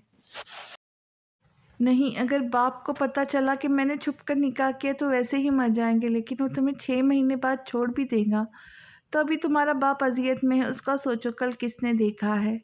आज जो है उसका सोचो। उसे फिर दिल से आवाज़ आती है। दिमाग और दिल की इस जंग में वो अपना सर थाम कर बैठ जाती है। उसे समझ नहीं आता कि वो क्या करे, फिर वो आखिर फ़ैसला ले ही लेती है। मोबाइल उठाकर नंबर डायल करती है। क्या वो मेरी मदद करेगा? आज मैंने तो उसे थप्पड़ भी मारा। वो फ़ोन कान से लगाती अपने नाखून खाती हुई सोचती है। बेल मुसलसल जा रही होती मगर कोई उठा नहीं रहा होता। क्या है? फ़ोन क्यों नहीं उठा रहे? वो बेज़ारी से फ़ोन कान से हटाए बड़बड़ाती है, फिर दोबारा कॉल मिलाती है। तूफ़ान आराम से अपने कमरे में औंधे मुँह लेटा सो रहा था। उसका मोबाइल रिंग करता है, जिसे तो पहले वो उठाता नहीं, फिर जब तंग हो जाता है तो साइड टेबल पर हाथ मारकर मोबाइल उठाता बंद आँखों से ही यस करे कान से लगाता है। हेलो? नींद में डूबी बंद आँखों से कहता है, जिस पर सोहा उसकी आवाज़ सुनकर अपने होंठ काटती है। उसे समझ नहीं आता कैसे बात शुरू करो। कौन हो? अगर अपनी सासों की आवाज़ सुनानी है तो सुबह करना कॉल, बाय। वो किसी को ना बोलता देख बेज़ारी से फ़ोन काटने ही लगता है कि नहीं प्लीज़ कॉल मत काटिएगा, मुझे बात करनी है आपसे। सोहा जल्दी से उसे कहती है। तो दुकान की आवाज़ उसकी आवाज़ सुनकर एकदम खुल जाती। जल्दी से मोबाइल अपनी आँखों के सामने करता है, जिससे कमरे में अंधेरे होने के बाद मोबाइल की रोशनी में उसके चेहरे पे पड़ती है। सामने नंबर देख के उसके होठों पर फतेह सी मुस्कुराहट आ जाती है, जिस पर दोबारा फ़ोन कान से हटाता है। आज कैसे याद कर लिया आपने मैनेजर साहबा, मुझे जैसे हवस-परस्त और घटिया इंसान को। और मुस्कुराता हुआ अपना एक हाथ सर के नीचे रखते हुए कहता है, जबकि दूसरे हाथ से मोबाइल कान से लगाया होता है। सोहा उसकी बात को इग्नोर करके अपने मतलब की बात करती है। सर मुझे क्या कहा? सर नहीं, नहीं, आप मुझे घटिया, हवस-परस्त, ये चोर कह सकती हैं, मैं माइंड नहीं करूँगा। उसकी बात काटे कहता है, जिस पर सोहा मोबाइल कान से हटाकर अपने सामने करे उसे घूरती है, जैसे मोबाइल नहीं दुकान हो सामने। मुझे पैसे चाहिए, प्लीज़ आप मेरी मदद कर दें। वो दोबारा फ़ोन कान से लगाए अपना गुस्सा ज़ब्त करे कहती है, मजबूरी ना होती तो कभी उसकी बकवास नहीं सुनती। ये क्या बात कर दी आपने, मेरी तो सारी दौलत आपकी, लेकिन उसके लिए मैं तैयार हूँ आपसे निकाह करने के लिए। बस आप मेरे अब्बू के इलाज करवा दें। वो उसकी बात मुकम्मल होने से पहले कह देती है, जिस पर वो मुस्कुरा देता है, मगर मैंने कहा था डील अब में भी इज़ाफ़ा होगा। वो उसे याद दिलाता है, जिससे सोहा के माथे पे बल आ जाते। ये कब कहा आपने? मुझे नहीं याद। उसे सच में याद नहीं होता। मैंने कहा था आपको याद नहीं होगा। ख़ैर डील जब निकाह होगा उसे कुछ मिनट पहले बताऊँगा। अभी तुम्हारे अब्बू का बाईपास होना ज़रूरी है। इसलिए मैं अभी पैसे भिजवा रहा हूँ हॉस्पिटल एक आदमी के हाथ, तुम वहाँ से उसे ले लेना। तो मैं इसकी पिक भी सेंड कर देता हूँ। वो अपने ऊपर से कम्फ़र्टर उठाता हुआ अपने बालों में हाथ फेर कर बैठता है। ठीक है, आप मुझे सेंड कर दें। अच्छा सुनो, सोहा जो मोबाइल कान से हटा रही होती, उसकी आवाज़ पे दोबारा कान से लगाती, जी, तुमने थप्पड़ बहुत ज़ोर से मारा था, अभी तक जलन हो रही है। वो अपना गाल मलते हुए कहता है, जिस पर सोहा सॉरी सर कहकर कॉल काट देती है, तो दुकान पे मुस्कुराता हुआ मोबाइल कान से हटाता है। चलो जी, खैर खेल शुरू। इलाही बख्श, इलाही बख्श। वो खुद से कहता है, इलाही बख्श को आवाज़ लगाता है, जो ठीक 30 सेकंड में उसके सामने होता है। जी साहब जी, खैरियत? इस वक़्त बुलाया? वो कमरे में आँखें मसलता हुआ उस घड़ी की तरफ देखता है जो रात के 3 बजा रही है। हाँ, मैं एक चेक देता हूँ जिसे हॉस्पिटल में दादी को ले जाते हैं ना, वहाँ बाहर ही एक लड़की खड़ी होंगी, उसे दे आना। वो साइड टेबल की दराज खोलकर एक चेक बुक निकालते हुए कहता है, जिस पर इलाही बख्श इस्बात में सर हिलाता है। ये चेक रखो और ज़रा अपनी एक तस्वीर खिंचवाओ। वो उसे चेक देकर अपना मोबाइल उठाते हुए कहता है, साहब जी मैं बालों में कंघी कर लूँ? वो कैमरा ऑन होते देख फ़ौरन कहता है, जिस पर दुकान माथे पे बल डाले इस बात में सर हिलाता है। तो जल्दी से अपनी जेब में से एक छोटी-सी कंघी निकालता है, अपने बालों में कंघी करके जेब में से छोटा-सा शीशा निकाल के अपने आप को देखता है। फिर जब यकीन हो जाता है कि अच्छा लग रहा है, तो दोनों चीज़ें दोबारा जेब में डालकर मुस्कुराते हुए हाथ बाँध कर खड़ा हो जाता है। जिसको तुम पैसे देने जा रहे हो उसे दिखाना है, ये बंदा आ रहा है, ताकि वो तुम्हें पहचान सके। तुम तो ऐसे कर रहे हो जैसे तुम्हारी फ़ोटो मैरिज ब्यूरो भेज रहा हूँ। उसकी तस्वीर लेता हुआ कहता है, क्या हुआ, जाओ अब। दुकान जो तस्वीर सेंड भी कर चुका होता है, जब नज़र उस पर जाती है तो वैसे ही खड़ा उसका मोबाइल में झाँक रहा होता है। तो गुस्से से कहता है, जी, जी साहब। वो जल्दी से कहता उसके कमरे से बाहर चला जाता है। दुकान कुछ सोचकर मुस्कुराता हुआ लेटकर अपनी आँखें आवाज़ लगाता है। उसे बस उस अब कल का इंतज़ार था, ये सोचते हुए बहुत जल्द उस पर मनीन मेहरबान हो जाती है। सोहा जो अभी ही हॉस्पिटल पहुंची होती है, बाहर खड़ी दुकान के उस मुलाजिम को ढूंढती है जिसकी पिक दुकान ने कुछ देर पहले भेजी होती। कहाँ है? हाँ, वो रहा। अभी वो चारों तरफ नज़र घुमा रही होती है कि उसे इलाही बख्श सामने खड़ा नज़र आता है, जिसे देख के लगता है कि वो भी सोहा को ढूंढ रहा था। एक्सक्यूज़ मी, आपको सर दुकान ने भेजा है? वो उसके पास आकर पूछती है, जिस पर वो भी उसकी तरफ देखता है। जी, आप मिस सोहा है? वो भी तस्दीक करता है, जिस पर सोहा इस बात में सर हिलाती है। जी, मैं सोहा हूँ। ये लीजिए आपकी अमानत। वो एक चेक उसे देता है, जिस पर सोहा उसका शुक्रिया अदा करते हुए हॉस्पिटल के अंदरूनी तरफ जाती है। सोहा जैसे अंदर दाखिल होती है, सामने ही रोहान फ़ोन कान से लगाए परेशानी में ठहर रहा होता है। भाई, वो उसके पास जाकर उसे मुखातिब करती है, जिस पर रोहान उसे मुड़ कर देखता है और देखते ही उसके माथे पे बल आ जाते। तुम इतनी रात को अकेली आई हो? क्यों? भाई, मुझे अब्बू की फ़िक्र हो रही थी, तो मैं आ गई और मैंने अम्मी और सैफ को कुछ नहीं बताया, बस अकेले ही आ गई। वो लोग सो रहे थे तो। सोहा, तुम्हें पता है सुबह के 4 बज रहे, इस वक़्त कौन लड़की घर से निकलती है अगर? रोहान उसकी बात काट कर कहता है कि सोहा भी उसकी बात काट कर पैसे आगे करती है। भाई, ये पैसों का इंतज़ाम हो गया। आप पहले ही जमा करा दें, फिर भले मुझे डाँट लीजिएगा। वो नज़रें नीचे गिरे कहती है। रोहान उसके हाथ से पैसे लेके हैरानी से उसे देखता है। ये पैसे भाई मेरे बॉस ने दिए हैं, मैंने दोबारा उन्हें कॉल की थी तो वो मान गए थे। सोहा आधा सच और आधा झूठ बताती है। पैसों का इंतज़ाम हुआ, अब्बू की तबीयत बहुत ख़राब हो रही है। वही नर्स दोबारा आकर रोहान से कहती है, जी, जी हो गया है, मैं जमा करवा रहा हूँ, आप लोग स्टार्ट करें बाईपास। रोहान जल्दी से कहता काउंटर की तरफ जाता और सोहा वहीं बेंच पर बैठकर दुआ करती है। हाँ, बोलो जाली डॉक्टर। दुकान आईने के सामने खड़ा अपनी टाई बांधते हुए कहता है, जबकि फ़ोन उसने अपने सामने ही स्पीकर पर कर रहा होता है। ये जाली डॉक्टर किसको बोल रहा है तू? समझ जो उसके मुँह से अपने लिए तारीफ़ सुनने का मुंतज़र था, अब अपने लिए ऐसे अल्फ़ाज़ सुनकर गुस्से से बोलता है, अभी मैं बात किससे कर रहा हूँ? तुमसे और डॉक्टर भी तुम हो, तो ज़ाहिर-सी बात है तुम्हें ही कहूँगा ना। वो अपने बाल बनाता है। ख़ैर छोड़ो इन बातों को, मैंने तुम्हें बताना था कि गफ़्फ़ार साहब का बाईपास कामयाब हो गया है, वो खुद ही बात बदल देता है, पता था। वो जितना बोलेगा दुखान उससे ज़्यादा बोलेगा, जब दुखान बेइज़्ज़त करने पे आए तो सामने वाला खुद ही अपनी इज़्ज़त की खातिर चुप हो जाता है, क्योंकि उससे कोई जीत नहीं सकता। चलो मुबारक हो बच गए, वरना मैं समझ रहा था कि वो ऊपर ही ना चले जाए। वो बेपरवाह सा कहता मोबाइल उठाकर अपने कान से लगाता है, इससे पहले वो स्पीकर ऑफ कर देता है। हाँ, और मुझे ये तुम यकीन है कि तुम्हारा भी काम हो गया होगा। ना, ना अभी आधा हुआ है, आधा बाकी है। समझो जो मेन काम है वो अभी रहता है। वो सीढ़ियों से उतरता हुआ कहता है, साथ ही एक मुलाज़िम उसके आने पर जूस का गिलास आगे करता है, जिसे वो थाम कर खड़े-खड़े ही पीकर गिलास खाली करके उसे वापस करता है। साहब जी नाश्ता? नहीं, आज नाश्ता बाहर करना है। मुलाज़िम के पूछने पर वो कहता उसकी तरफ जाता है, खैर तो है आज नाश्ता बाहर करोगे, कोई ख़ास है क्या? समद उसकी बात सुनकर बोलता है, नहीं ख़ास नहीं, बस मजबूरी में उसे ख़ास बना रहा हूँ। उसके सामने ज़ाहिर करूँगा कि तुम मेरे लिए बहुत ख़ास हो। वो मुस्कुराता हुआ कहता गाड़ी के पास आकर रुकता है, जिस पर सामने हाथ बाँधे खड़ा मुलाज़िम उसे देखकर फ़ौरन आगे बढ़कर गाड़ी का दरवाज़ा खोलता है तो गाड़ी में बैठ जाता है। मुझे तुम्हारी बात समझ नहीं आती बिल्कुल भी, उसकी पहले जैसी बातों से चिढ़कर बोलता है, जिस पर दुकान हँस देता है, हाँ, हाँ, हाँ, तुमने अपना सारा दिमाग डॉक्टर बनने में ही लगा दिया। और दुकान की बातें खाली दिमाग में नहीं जाती, जाली डॉक्टर दफ़ा हो जा और अब मुझे दोबारा कॉल मत करना, बदतमीज़ इंसान। ओके, तुम कौन-सा मेरी गर्लफ्रेंड हो, जो मैं तुम्हें मनाऊँगा, बाय। वो कहते मुस्कुराते हुए कॉल काट देता है और समद हेलो, हेलो करता ही रह जाता है। कैसे हैं आप बब्बू? सोहा रोहान के आने पे पूछती है, जो अभी ही गफ़्फ़ार के रूम से आया होता है। गफ़्फ़ार के बाईपास के बाद उसे रूम में शिफ्ट कर दिया था, अभी बस उस एक को मिलने की इजाज़त थी। तभी रोहान ही मिलकर आया था, अल्लाह का शुक्र, अब वो ठीक है, अभी नींद का इंजेक्शन दिया है, तभी सो रहे हैं। रोहान मुस्कुराता हुआ बताता है तो सोहा के साथ आसिया और सैफ को भी तसल्ली होती है। अल्लाह का शुक्र है, सोहा फ़ौरन कहती है, बेशक वही ज़िंदगी देने वाला था, दुकान तो बस एक ज़रिया था। अल्लाह भला करे सोहा तुम्हारे बॉस का, कि जिसने सही वक़्त पर हमारी मदद कर दी। आसिया सोहा को कहती है, जिस पे सोहा उन्हें देखती है, अम्मी आपको क्या पता कि खुद को बेच कर ये पैसे मिले हैं, वरना दुखान दुर्रानी रहमदिल हो ही नहीं सकता। वो अपनी माँ को देखकर ज़ख्मी दिल मुस्कुराहट के साथ सोचती है, हाँ सोहा तुम्हें उनका शुक्रिया अदा करना चाहिए, इतनी रात में उन्होंने हमें पैसे दिए। रोहान भी उसे कहता है तो वो जज़्बात में सर हिलाती है।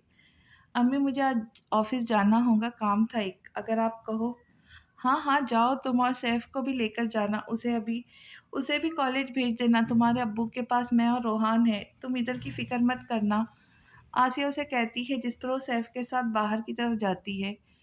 आपी मैं आज की छुट्टी कर लूँ, फिर कभी नहीं करूँगा, पक्का।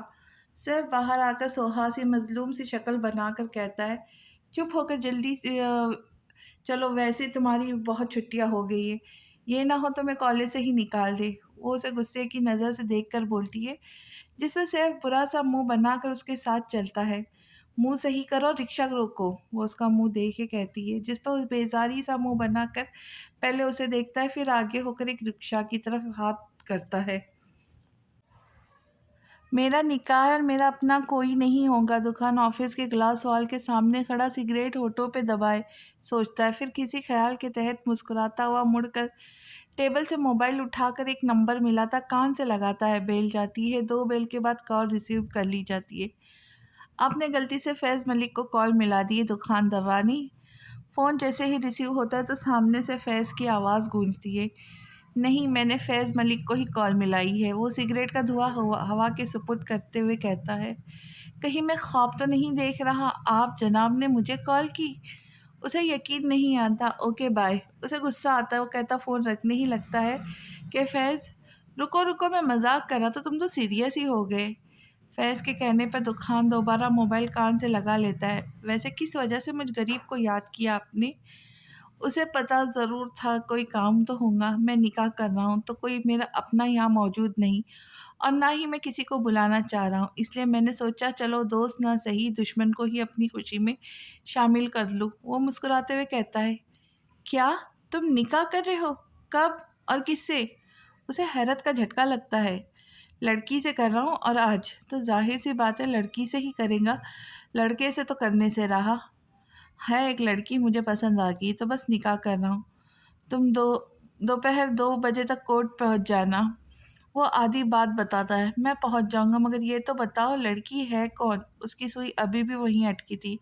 लड़की इंसान है और अल्हम्दुलिल्लाह मुसलमान भी है। तो खान भी कहाँ सही से जवाब देने वाला था। लड़की कहाँ से है मुझे ये बताओ। यार तू मेरी माँ है जो इतना पूछ रहा है? अभी आएगा ना तो देख लेना। अभी मैं फ़ोन रख रहा हूँ, तेरी भाभी को भी कॉल करनी है।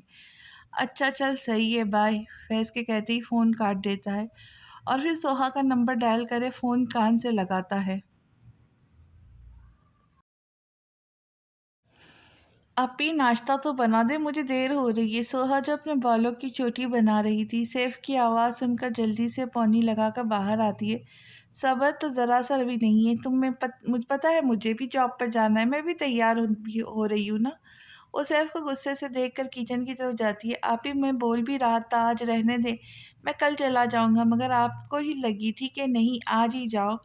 वो उसके किचन में जाते ही इतनी आवाज़ से बोलता है कि उसे आवाज़ चली जाए। "आपी आपकी कॉल आ रही है।" सैफ जो टेबल पर बैठा नाश्ते का इंतज़ार कर रहा था, सोहा के मोबाइल पर कॉल आता देख मोबाइल हाथ में लेकर सोहा को बोलता है, "उठा लो, मेरे हाथ में अभी आटे में हो रहे।"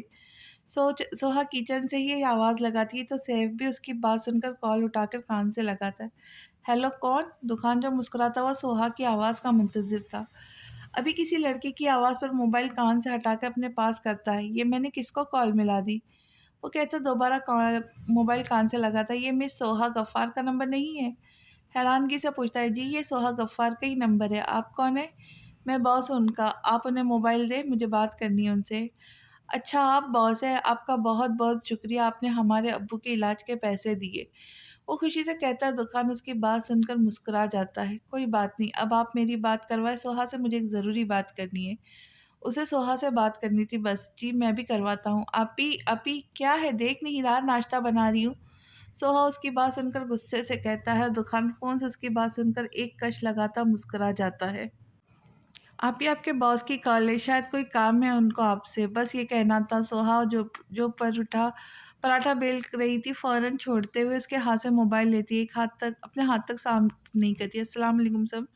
"वालेकुम अस्सलाम। आप आई नहीं मैनेजर साहबा, कहीं अपना वादा भूल तो नहीं गई?"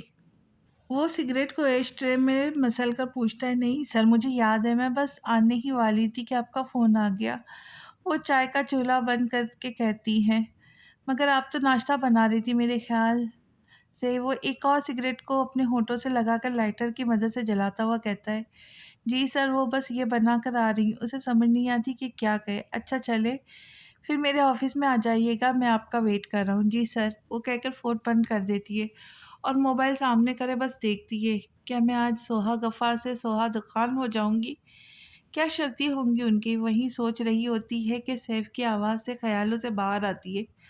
"आप ही नाश्ता दे दें, मैंने जाना भी है फिर।" "हाँ, ये नाश्ता बन गया है, तुम कर लो, मैं वहीं से कुछ खा लूँगी।" वो चाय और वो पराठे से उसे देती हुए कहती है तो सैफ लेकर किचन से बाहर चला जाता है और अपने बारे में सोचकर ही फ़िक्र होती है कि न जाने अब आगे क्या होगा। उसकी क्या शर्तें होंगी, उसकी मजबूरी थी, अगर वो निकाह से इनकार कर देती तो दुखान कुछ भी कर सकता था। उसकी मेहरबानी यही थी कि उसने उसके अब्बू का इलाज करवा दिया था। यही सब सोचते ही वो बर्तन समेटकर किचन से बाहर जाती है। "सोनिया सर दुकान अभी तक नहीं आए?" सोहा जैसी कंपनी में दाखिल होती है तो रिसेप्शन पर बैठी एक लड़की से पूछती है। "नहीं, आ गया, अभी कॉन्फ्रेंस रूम में मीटिंग में है।" "क्यों, तुम्हें कोई काम था?" वो लड़की बताकर सवाल करती, जिस पर सोहा इस बात में सर हिलाकर अपने कंप्यूटर की तरफ जाती जहाँ वो बैठकर काम करती थी। "क्या जो मैं करने जा रही हूँ वो सही है?" वो चेयर पर बैठकर खुद से सवाल करती है। "नहीं, बिल्कुल गलत है। मैं तो अपने घरों वालों को धोखा दे रही हूँ। मुझे नहीं करना चाहिए निकाह। हाँ, मुझे चले जाना चाहिए।" वो खुद से फैसले लेकर उठने ही लगती है कि कॉन्फ्रेंस रूम का दरवाज़ा खोलते ही दुखान बाहर आता है और सोहा दुखान को देखकर फ़ौरन ही अपनी सीट पर दोबारा बैठ जाती है। शुक्र था कि अभी तक दुखान ने सोहा को नहीं देखा था और ये सोहा सोचती है। दुखान पैंट की जेबों में हाथ डाले पूरी वजाहत के साथ उसके सामने से गुजरता ही है कि थोड़ा आगे जाकर एकदम रुक जाता है, जैसे उसने कुछ देख लिया हो। फिर एड़ी के बल थोड़ा घूमता, गर्दन मोड़कर उसे देखकर मुस्कुराता है, जबकि सोहा मुसलसल अपने हाथ को कंप्यूटर पर हरकत देते हुए अपनी घबराहट को छुपाने की नाकाम कोशिश करती है। दुखान चलता हुआ उसके पास आकर खड़ा होता है, जिस पर सोहा कंप्यूटर से नज़रें हटाकर उसे देखती है। अस्सलाम वालेकुम सर। वालेकुम अस्सलाम मिस सोहा, मेरे ऑफिस में आए। वो कहता अपने ऑफिस की तरफ जाता, सोहा आंखें बंद करके एक लंबा सांस लेकर रह जाती है। सर मैं आ जाए मैनेजर साहिबा, आप ही का इंतज़ार है। वो उसकी बात पूरी होने से पहले इजाज़त दे देता है, जिस पर सोहा इजाज़त मिलती ही अंदर दाखिल होती है। बैठ के वो उसकी तरफ देखता, सामने कुर्सी की तरफ इशारा करता है तो सोहा भी उसके कहने पर बैठ जाती है। तूफान उसके बैठने पर पीछे कुर्सी से टेक लगाए चूड़ी पे हाथ फेरते हुए उसका जायजा लेता है, जो लाइट पिंक कलर की शलवार कमीज पर ब्लैक कलर की चादर पहने बगैर मेकअप के ही हसीन लग रही होती है। सोहा को मुसलसल उसकी नज़रें अपने ऊपर महसूस होती है, जिस पर वो नज़रें नीचे नज़रें करे, अपनी चादर को मिट्टी में करे, अपना गुस्सा जब्त करती है। और जब गुस्सा हद से बढ़ जाता है तो उठकर उसके सामने जाकर जोर से उसके मुंह पर थप्पड़ मारती है। और दुकान हैरत से उसको देखता है। मिस सोहा, आप मेरी बात सुन रही है? दुकान को उसकी अपनी तरफ देखता है, उसके सामने हाथ लहरा कर कहता है, जिस पर सोहा चौंक कर ख्यालों से बाहर आते हैं। जी सर, क्या कहा आपने? क्या कह रहे थे आप? उसे अपनी पोजीशन पर शर्मिंदगी होती है कि वो उसको देख रही थी पता नहीं कितनी देर से, और शुक्र भी करती है कि जो अभी देखा वो ख्याल था। आप मुझे देखने में इतनी मगन थी कि आपको पता ही नहीं चला मैं क्या कह रहा हूँ। वो शरारत से मुस्कुराता हुआ पूछता है, नहीं सर, वो ऐसी ही, सॉरी। उसे अब अपने ऊपर गुस्सा आता है। आप क्या कह रहे थे सर? किस डील की बात कर रहे थे? वो बगैर उसकी तरफ देखे पूछती, जिस पर दुकान अपनी मुस्कुराहट समेट कर संजीदगी से बात का आगाज करता है। मेरी दो शर्तें। नंबर वन, मैं जहाँ कहूँगा आपको मेरे साथ चलना होगा। मगर सर, मेरी बात अभी मुकम्मल नहीं हुई मिस सोहा। सोहा जब आप इसकी पहली शर्त को सुनकर ही बोल उठती है। दुकान उसे फ़ौरन हाथ के इशारे से चुप करवा देता है, जिस पर वो टेंशन में चुप होकर उसे देखती है। नंबर टू, मुझे सर नहीं दुकान कह के पुकारेंगी, ठीक है? वो बात मुकम्मल करके उससे पूछता है, सर मैं आपके साथ कहीं नहीं जा सकती। डोंट वरी, हम जब भी कहीं जाएंगे दिन के उजाले में ही जाएंगे और हमेशा पब्लिक प्लेस पर ही जाया करेंगे। वो एक्चुअली मेरी ऑफिस की पार्टी वगैरह होती रहती है तो मेरे साथ जाना होगा। जहाँ रात में होंगी मैं वहाँ खुद ही चला जाया करूँगा। वो उसकी बात काट कर बोलता है तो सोहा सोच में पड़ जाती है। मुझ पर यकीन करो, मैं तुम्हारे साथ कभी कुछ गलत नहीं करूँगा। वो उसकी तरफ थोड़ा झुक कर बोलता है तो सोया उसे एक नज़र देखकर नीचे नज़रें करके इस्बात में सर हिलाती है, जिससे दुकान के चेहरे पर शैतानी सी मुस्कुराहट रक्स करती है। ठीक है, तुम मेरी गाड़ी के पास जाकर खड़ी हो, मैं आता हूँ। वो उसे कहता है तो वो सामने उसे अपना बैग उठाकर कंधे पर लटकाकर बाहर चली जाती है, और दुकान अपनी टेबल की दराज खोलकर उसमें से राबिया की एक फ्रेम की हुई तस्वीर निकालता है। राबिया, अब तुम्हारा भाई भी सोहा की ज़िंदगी तुम्हारी जैसी बना देगा, जिस तरह उसके भाई ने तुम्हारे साथ किया था। मेरा वादा है, मैं उसका हाल तुम्हारे से भी अब बदतर करूँगा। तुम तो मर गई हो ना, मैं उसे मरने नहीं दूँगा।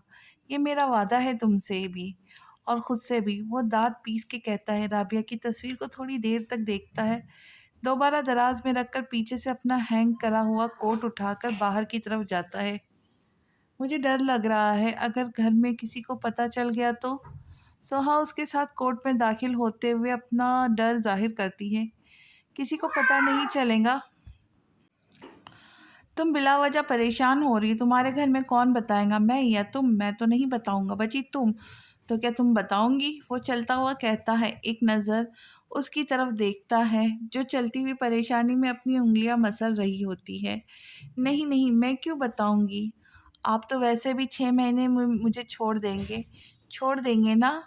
वो कहकर पूछती है, जिस पर तूफान हंस देता है। आप क्यों हंस रहे हो? वो उसकी हंसीने पर डर के पूछती है। हाँ, छोड़ दूंगा अगर तुम चाहोगी तो। वो मुस्कुराते हुए कहता है तो सोहा कुछ कहने के बजाय चुप ही रहती है। आज उसका दिल 100 की स्पीड से धड़क रहा था, जिसकी आवाज़ वो खुद भी सुन सकती थी। यार, तुम्हारे पास समूह से किसी काम के पर नहीं है, एक पानी की बोतल दो। फैज़ समोसे खाते हुए कहता, एक 500 का नोट दुकानदार की तरफ करता है। इससे पानी की बोतल लेके जैसे ही मुँह से लगाता है तो सामने से उसे दुकान आता दिखता है, मगर झटका तो उसे तब लगता है जब उसके साथ सोहा को देखता है। सोहा को देखकर ही उसके मुँह का पानी किसी फव्वारे की तरह बाहर आता है। क्या हो गया? खैर तो है? हम दोनों क्या ज़्यादा ही प्यारे लग रहे हैं साथ में? दुकान उसकी तरफ आकर अपनी उमड़ने वाली हँसी को रोक कर कहता है। वो समझ गया था कि फैज़ उसके साथ सोहा को देखकर हैरान हो रहा है। तुम इनसे निकाह कर रहे हो? वो खाँसते हुए कहता है, हाँ जी, यही हैं जिनसे मुझे मोहब्बत हुई। वो सोहा की तरफ प्यार भरी नज़रों से देखकर बोलता है, जिस पर सोहा दूसरी तरफ मुँह करके सोचती है, या अल्लाह! कितना झूठा है ये इंसान। कैसे मेरे मुँह पर ही झूठ बोल रहा है। अच्छा, अच्छी बात है। फैज़ बस यही कहता है। तुमने बात कर ली वकील से निकाह की? हाँ, कर ली है। वो तुम्हारा इंतज़ार कर रहा है। आ जाओ। वो दुकान को देखे कहता है। सोहा पर तो अब गलती से भी नज़र नहीं डाल सकता था। दुकान आके ही ना निकाल दे।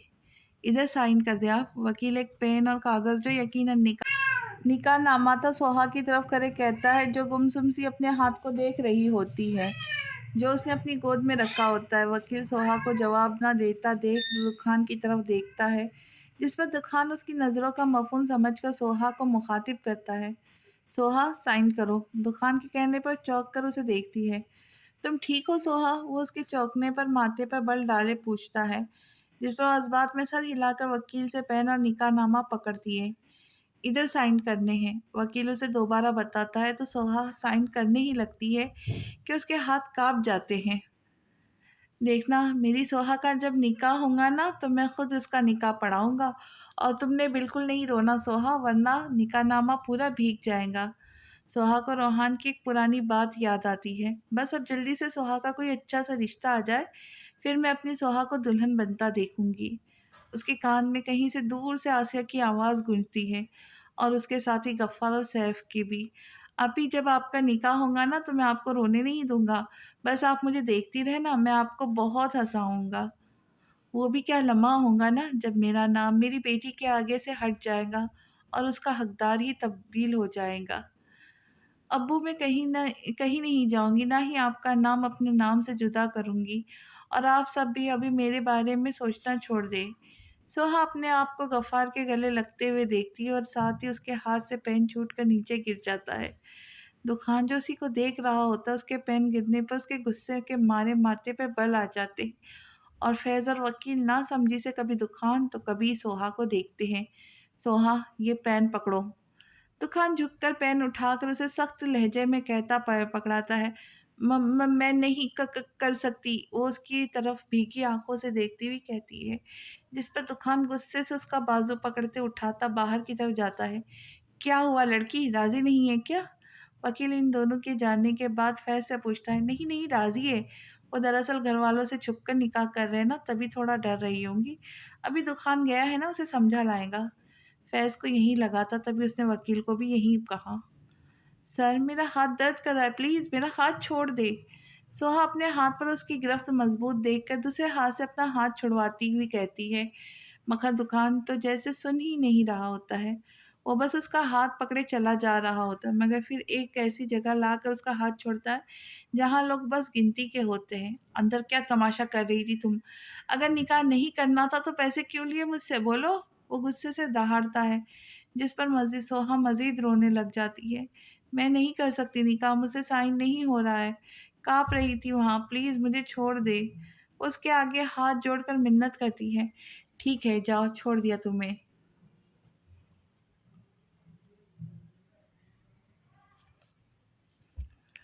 वो संजीदगी से कहता है, जिस पर जल्दी से अपने आँसू साफ़ करती है। मैं जाऊँ? हाँ, जाओ। वो मोबाइल निकालते हुए किसी का नंबर मिलाते हुए कहता है, जिस पर वो मुड़ती है कि दुकान की आवाज़ पर उसके कदम पत्थर के हो जाते हैं।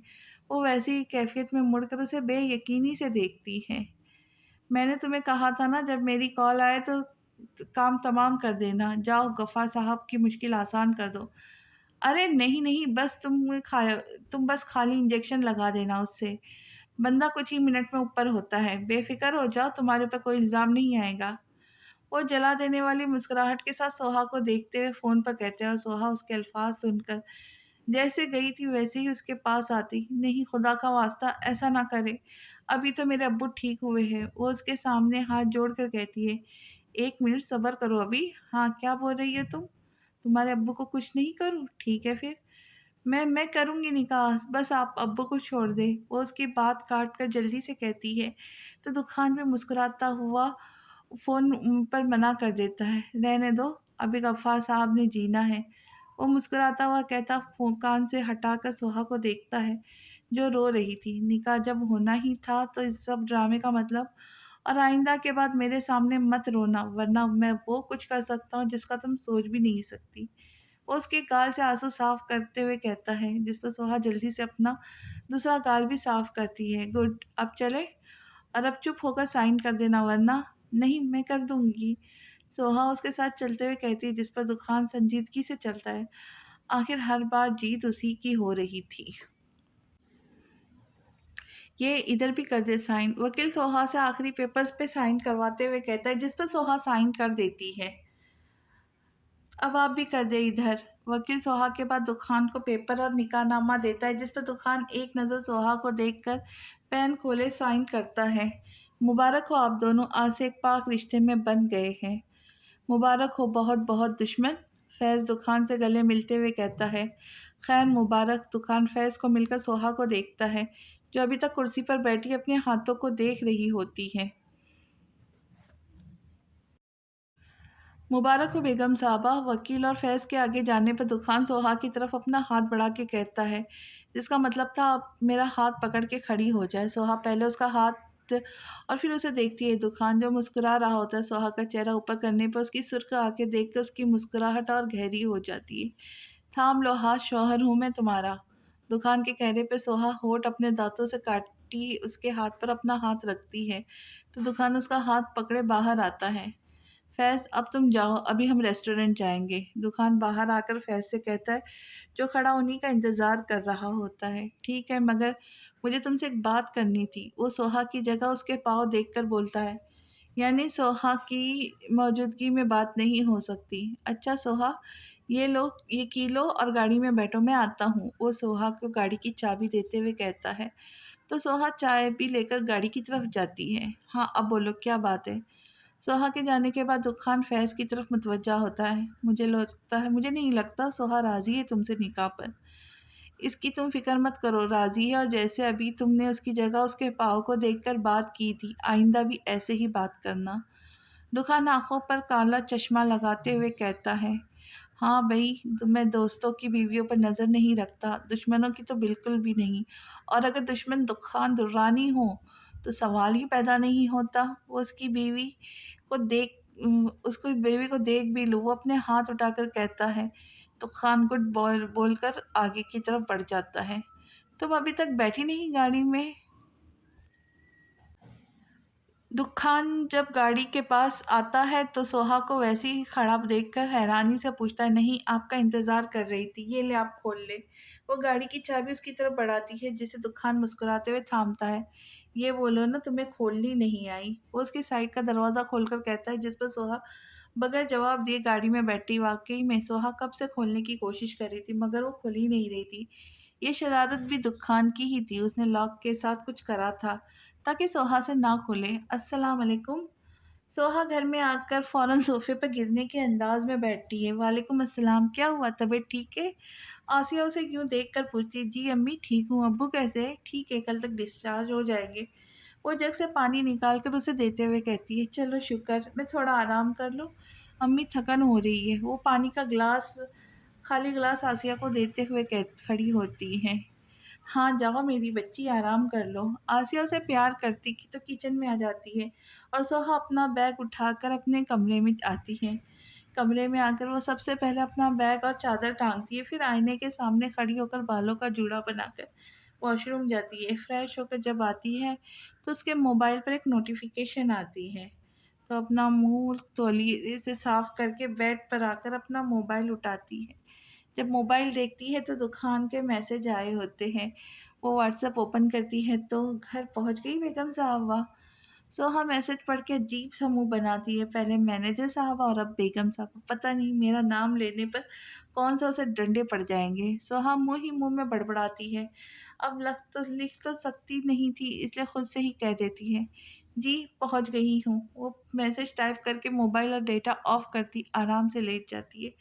अपनी थक चुकी वो इतनी थक चुकी थी कि उसे नींद उस पे जल्द ही मेहरबान हो गई थी।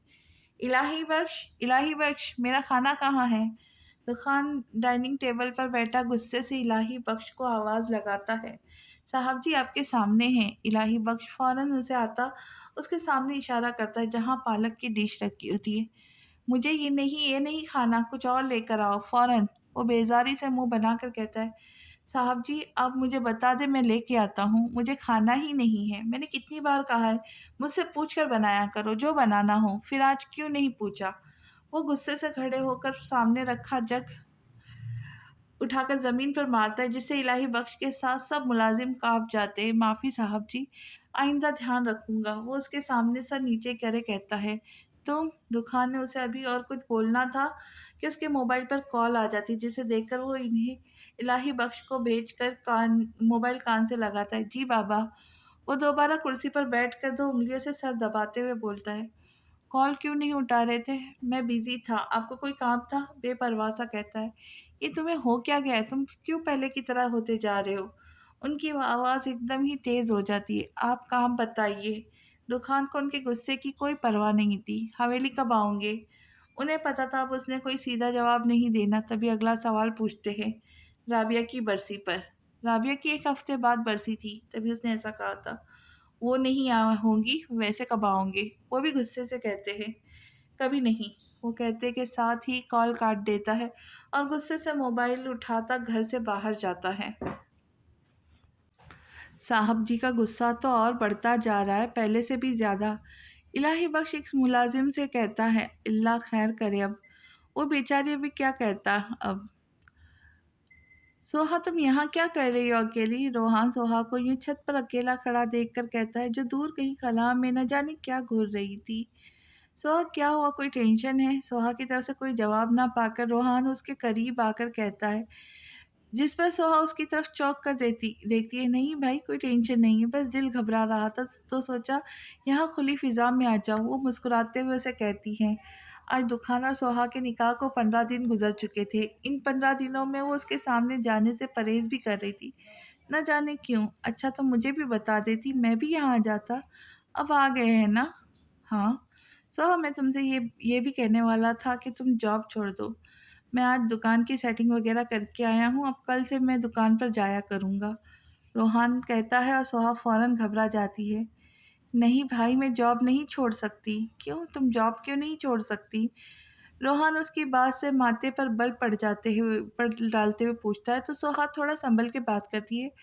भाई मैं फ्री होती हूँ और घर बैठे बोर भी हो जाती हूँ, तो अच्छा है ना जॉब करती रहूँगी तो ध्यान बटा रहेगा। वो अपने पास से बहाना बनाती है तो रोहान भी मुस्कुराकर उसके सर पर हाथ रखता है। अच्छा ठीक है, मगर ये जॉब तुम अपनी मर्ज़ी से करोगे, जब लगे तुम अब मसरूफ़ रहने लगी हो तो छोड़ देना। ठीक है? जी भाई शुक्रिया। अच्छा भाई भाभी और बच्चे कब आ रहे? वो याद आने पर पूछती है। हाँ, परसों तक आ जाएँगे, टिकट हो गए उनके और सफ़ा तो तुमसे मिलने के लिए बेचैन हो रही है। वो हँसते हुए कहता है, हाँ, तो मैं तो तीनों से मिलने के लिए वैसे भाभी यहाँ पहली बार आएँगी ना? वो कशफ़ का पूछती है, जिस पर रोहान जज़्बात में सर हिलाता है। हाँ, वो पहली बार आएँगी। चलो सोहा नीचे चलते हैं, रात बहुत हो गई है। सुबह मैंने भी दुकान जाना है और तुमने भी ऑफ़िस। अभी सोएँगे तो सुबह जल्दी आँख खुलेंगी। वो कहकर सोहा को बोलता है तो सोहा जज़्बात में सर हिलाकर नीचे की तरफ जाती है और रोहान भी उसके पीछे। साहब जी ये दवाई ले लें, ऐसे आपकी तबीयत और ख़राब हो जाएगी। इलाही बख्श दुकान के सामने पानी का ग्लास और एक पैनाडोल की गोली बढ़ाते हुए कहता है, जो अपने कमरे में सोफ़े की पुष्ट से टेक लगाए अपना सर अपने एक हाथ की उँगलियों से दबा रहा होता है। इलाही बख्श मुझे नहीं लेनी, जाओ मुझे एक पैकेट सिगरेट का ला कर दो। वो वैसी ही आँखें बंद करे अपना सर दबाते हुए कहता है, साहब जी सिगरेट से तो और तबीयत ख़राब होगी, आप ये ले लें। किसने कहा कि सिगरेट से तबीयत ख़राब होती है? वो उसकी बात पर सीधा होकर बैठता है। सभी कहते हैं, वो नीचे नज़रें करे कहता है, मुझे दवाइयों से नहीं सिगरेट से सुकून मिलता है। ये वो वाहिद चीज़ है जो खुद जलकर मुझे सुकून देती है, तो भला मैं ऐसी वफ़ा करने वाली चीज़ को छोड़ सकता हूँ? वो एक साइड की स्माइल देता है, एक सिगरेट उठाकर होठों से लगाता है। तुम्हें पता है इलाही बख्श, 4 साल पहले जब मैं अमेरिका में था, तब मुझे इसकी लत फैज़ ने लगाई थी और देखो अभी तक साथ है। वो सिगरेट को जलाकर होठों से जुदा करता है। साहब जी, इससे आप बीमार भी हो सकती हैं, जानलेवा होती है। मेरे लिए सिगरेट जानलेवा नहीं हो सकती क्योंकि मुझे इससे मोहब्बत है। मुझे इसकी धुआँ से, इसकी खुशबू से, इसके शोले से मोहब्बत है। वो सिगरेट का एक कश लगाकर उसे कहता है, जिसे सिगरेट ना हुई कोई दोशीज़ा हो गई, जो आपको सही लगे साहब जी। वो और क्या बोल सकता था? साहब जी मैं जा रहा हूँ, कोई काम हो तो बुला लीजिएगा। जाओ। वो दोबारा सोफे की पुश्त से टेक लगाकर कहता है तो इलाही बख्श भी इजाज़त मिलते ही बाहर की तरफ कदम बढ़ाता है। दुखान के दिमाग में न जाने कहाँ से सोहा का रोता हुआ मिन्नत करता चेहरा सामने आता है, तो उसके हाथ सिगरेट पीते हुए रुक जाते हैं। अभी तो सोहा तुमने बहुत कुछ सहना है। अभी से तुम्हारी आँखें लाल हो गई थी, अब बहुत वक़्त हो गया। अब अपना खेल शुरू हो करना होगा। वो कहते ही सामने टेबल से मोबाइल उठाकर कॉल मिलाकर कान से लगाता है। हेलो? हाँ, सो रहे थे क्या?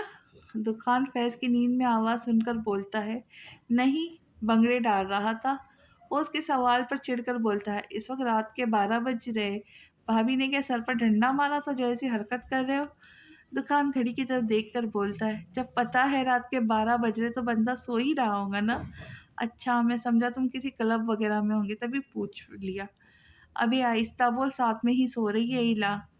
फैज़ उसकी बात सुनकर अभी अपनी भी आवाज़ धीमी करके बोलता है, अच्छा तो क्या तुम अब क्लब नहीं जाते? दुखान की बात सुनकर और ज़ोर से बोलता है, ओए! फैज़ किससे बात कर रहे हो? फैज़ बोलने ही लगता है कि उसे इला की आवाज़ आती है, दुखान से बात कर रहा हूँ, तुम सो जाओ। उसने कोई ज़रूरी बात करनी है, मैं सुनकर आता हूँ। फैज़ उसे कहता उठकर कमरे से बाहर जाता है। दुखान अपनी हँसी रोकने का नाकाम कोशिश करता है। क्या है अब बोल, क्यों फ़ोन किया था मुझे?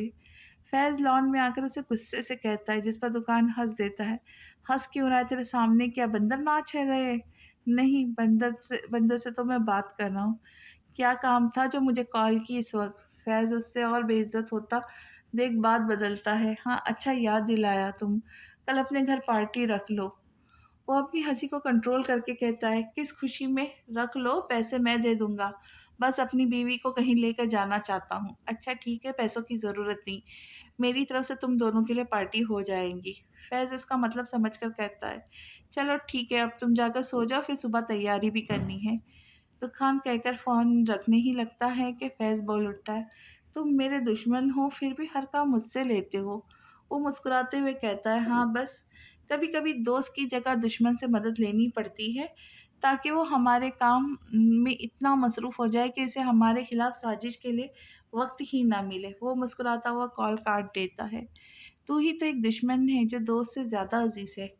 तूफ़ान मोबाइल सामने करे कहता है, दोनों बचपन से साथ थे, बस ये बिज़नेस की वजह से दीवार आ गई थी।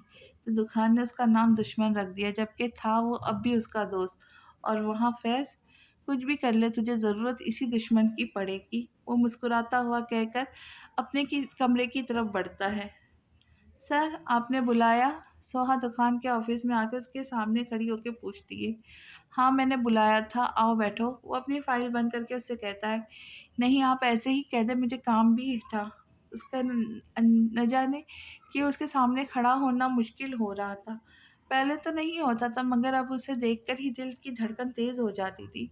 बैठ जाओ, मुझे अच्छा नहीं लगेगा कि मैं बैठा हूँ और मेरी बीवी खड़ी हो। वो मुस्कुराते हुए कहता है तो सोहा होठ भींचकर बैठ जाती है। 3 बजे तक हमने जाना है, एक दोस्त के घर पार्टी है, तुम रेडी रहना। जिस बात के लिए उसने बुलाया था वो कह देगी। मगर सोहा उसकी बात पर फ़ौरन उसे देखती है। नहीं, नहीं, मैं नहीं जाऊँगी। अगर घरवालों को पता चल गया और अच्छा भी नहीं लगता कि मैं आपके साथ कहीं जाऊँ। तुम किसी गैर के साथ नहीं, अपने शौहर के साथ जा रही हो, घरवालों की फ़िक्र ना करो। उन्हें मैं पता नहीं चलेगा, हम 6 बजे तक आ जाएँगे। मुझे पता था तुम डरोगी, तभी मैंने तुम्हारी वजह से दोपहर में पार्टी रखवाई है। वो उसकी बात सुनकर कहता है, जिस पर सोहा सोच में पड़ जाती है, ज़्यादा मत सोचो और उठो अभी चलना है। वो उसे सोचों में देख खड़ा होता है, क्या मतलब अभी चलना है? अभी तो 12 बजे, 3 बजने में तो बहुत वक़्त है अभी। वो उसे उठता देखकर सर उठाकर उसे देखकर कहती है, हाँ मालूम है, मगर तुम क्या इस हुलिये में जाऊँगी? वो उसके लिबास पर तंज़ करता है जो सादे से सूट पर वही हमेशा वाली काली चादर पहनी होती है। मतलब कैसा हुलिया?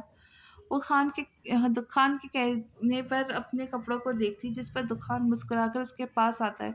मतलब ये मेरी प्यारी बेगम कि वहाँ पार्टी में जा रहे किसी की मैयत में नहीं, जो तुम इतने सादे से सूट में जाओगी मेरे साथ। वो पैंट की जेबों में हाथ डाले उसके सामने थोड़ा झुककर कहता है, जिस पर सोहा कुर्सी पर थोड़ा सही होकर बैठी है। बैठी तो वो सही ही थी, मगर दुकान के यूँ झुकने पर सही होती है। मैं समझी नहीं आपकी बात। वो नज़रें नीचे किए कहती है तो दुकान उसकी ये अदा बहुत पसंद आती है। वो सीधा होकर उसे कहता है, मैं पहले तुम्हें शॉपिंग पर लेकर जाऊँगा, वहाँ से तुम अपने लिए कोई अच्छा सा सूट लेना, फिर हम पार्लर जाएँगे, जहाँ मैंने तुम्हारे लिए पहले ही बात कर ली है। अब कोई सवाल नहीं, चलो जल्दी। वो सारा उसे बताकर उसके बोलने से पहले ही कह देता है, जिस पर सोहा कुछ भी नहीं कर सकती।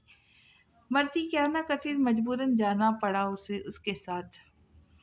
तो आपको ये कहानी कैसी लग रही है फीडबैक में ज़रूर बताइए और अच्छे-अच्छे कमेंट्स करके हौसला अफ़ज़ाई भी करें।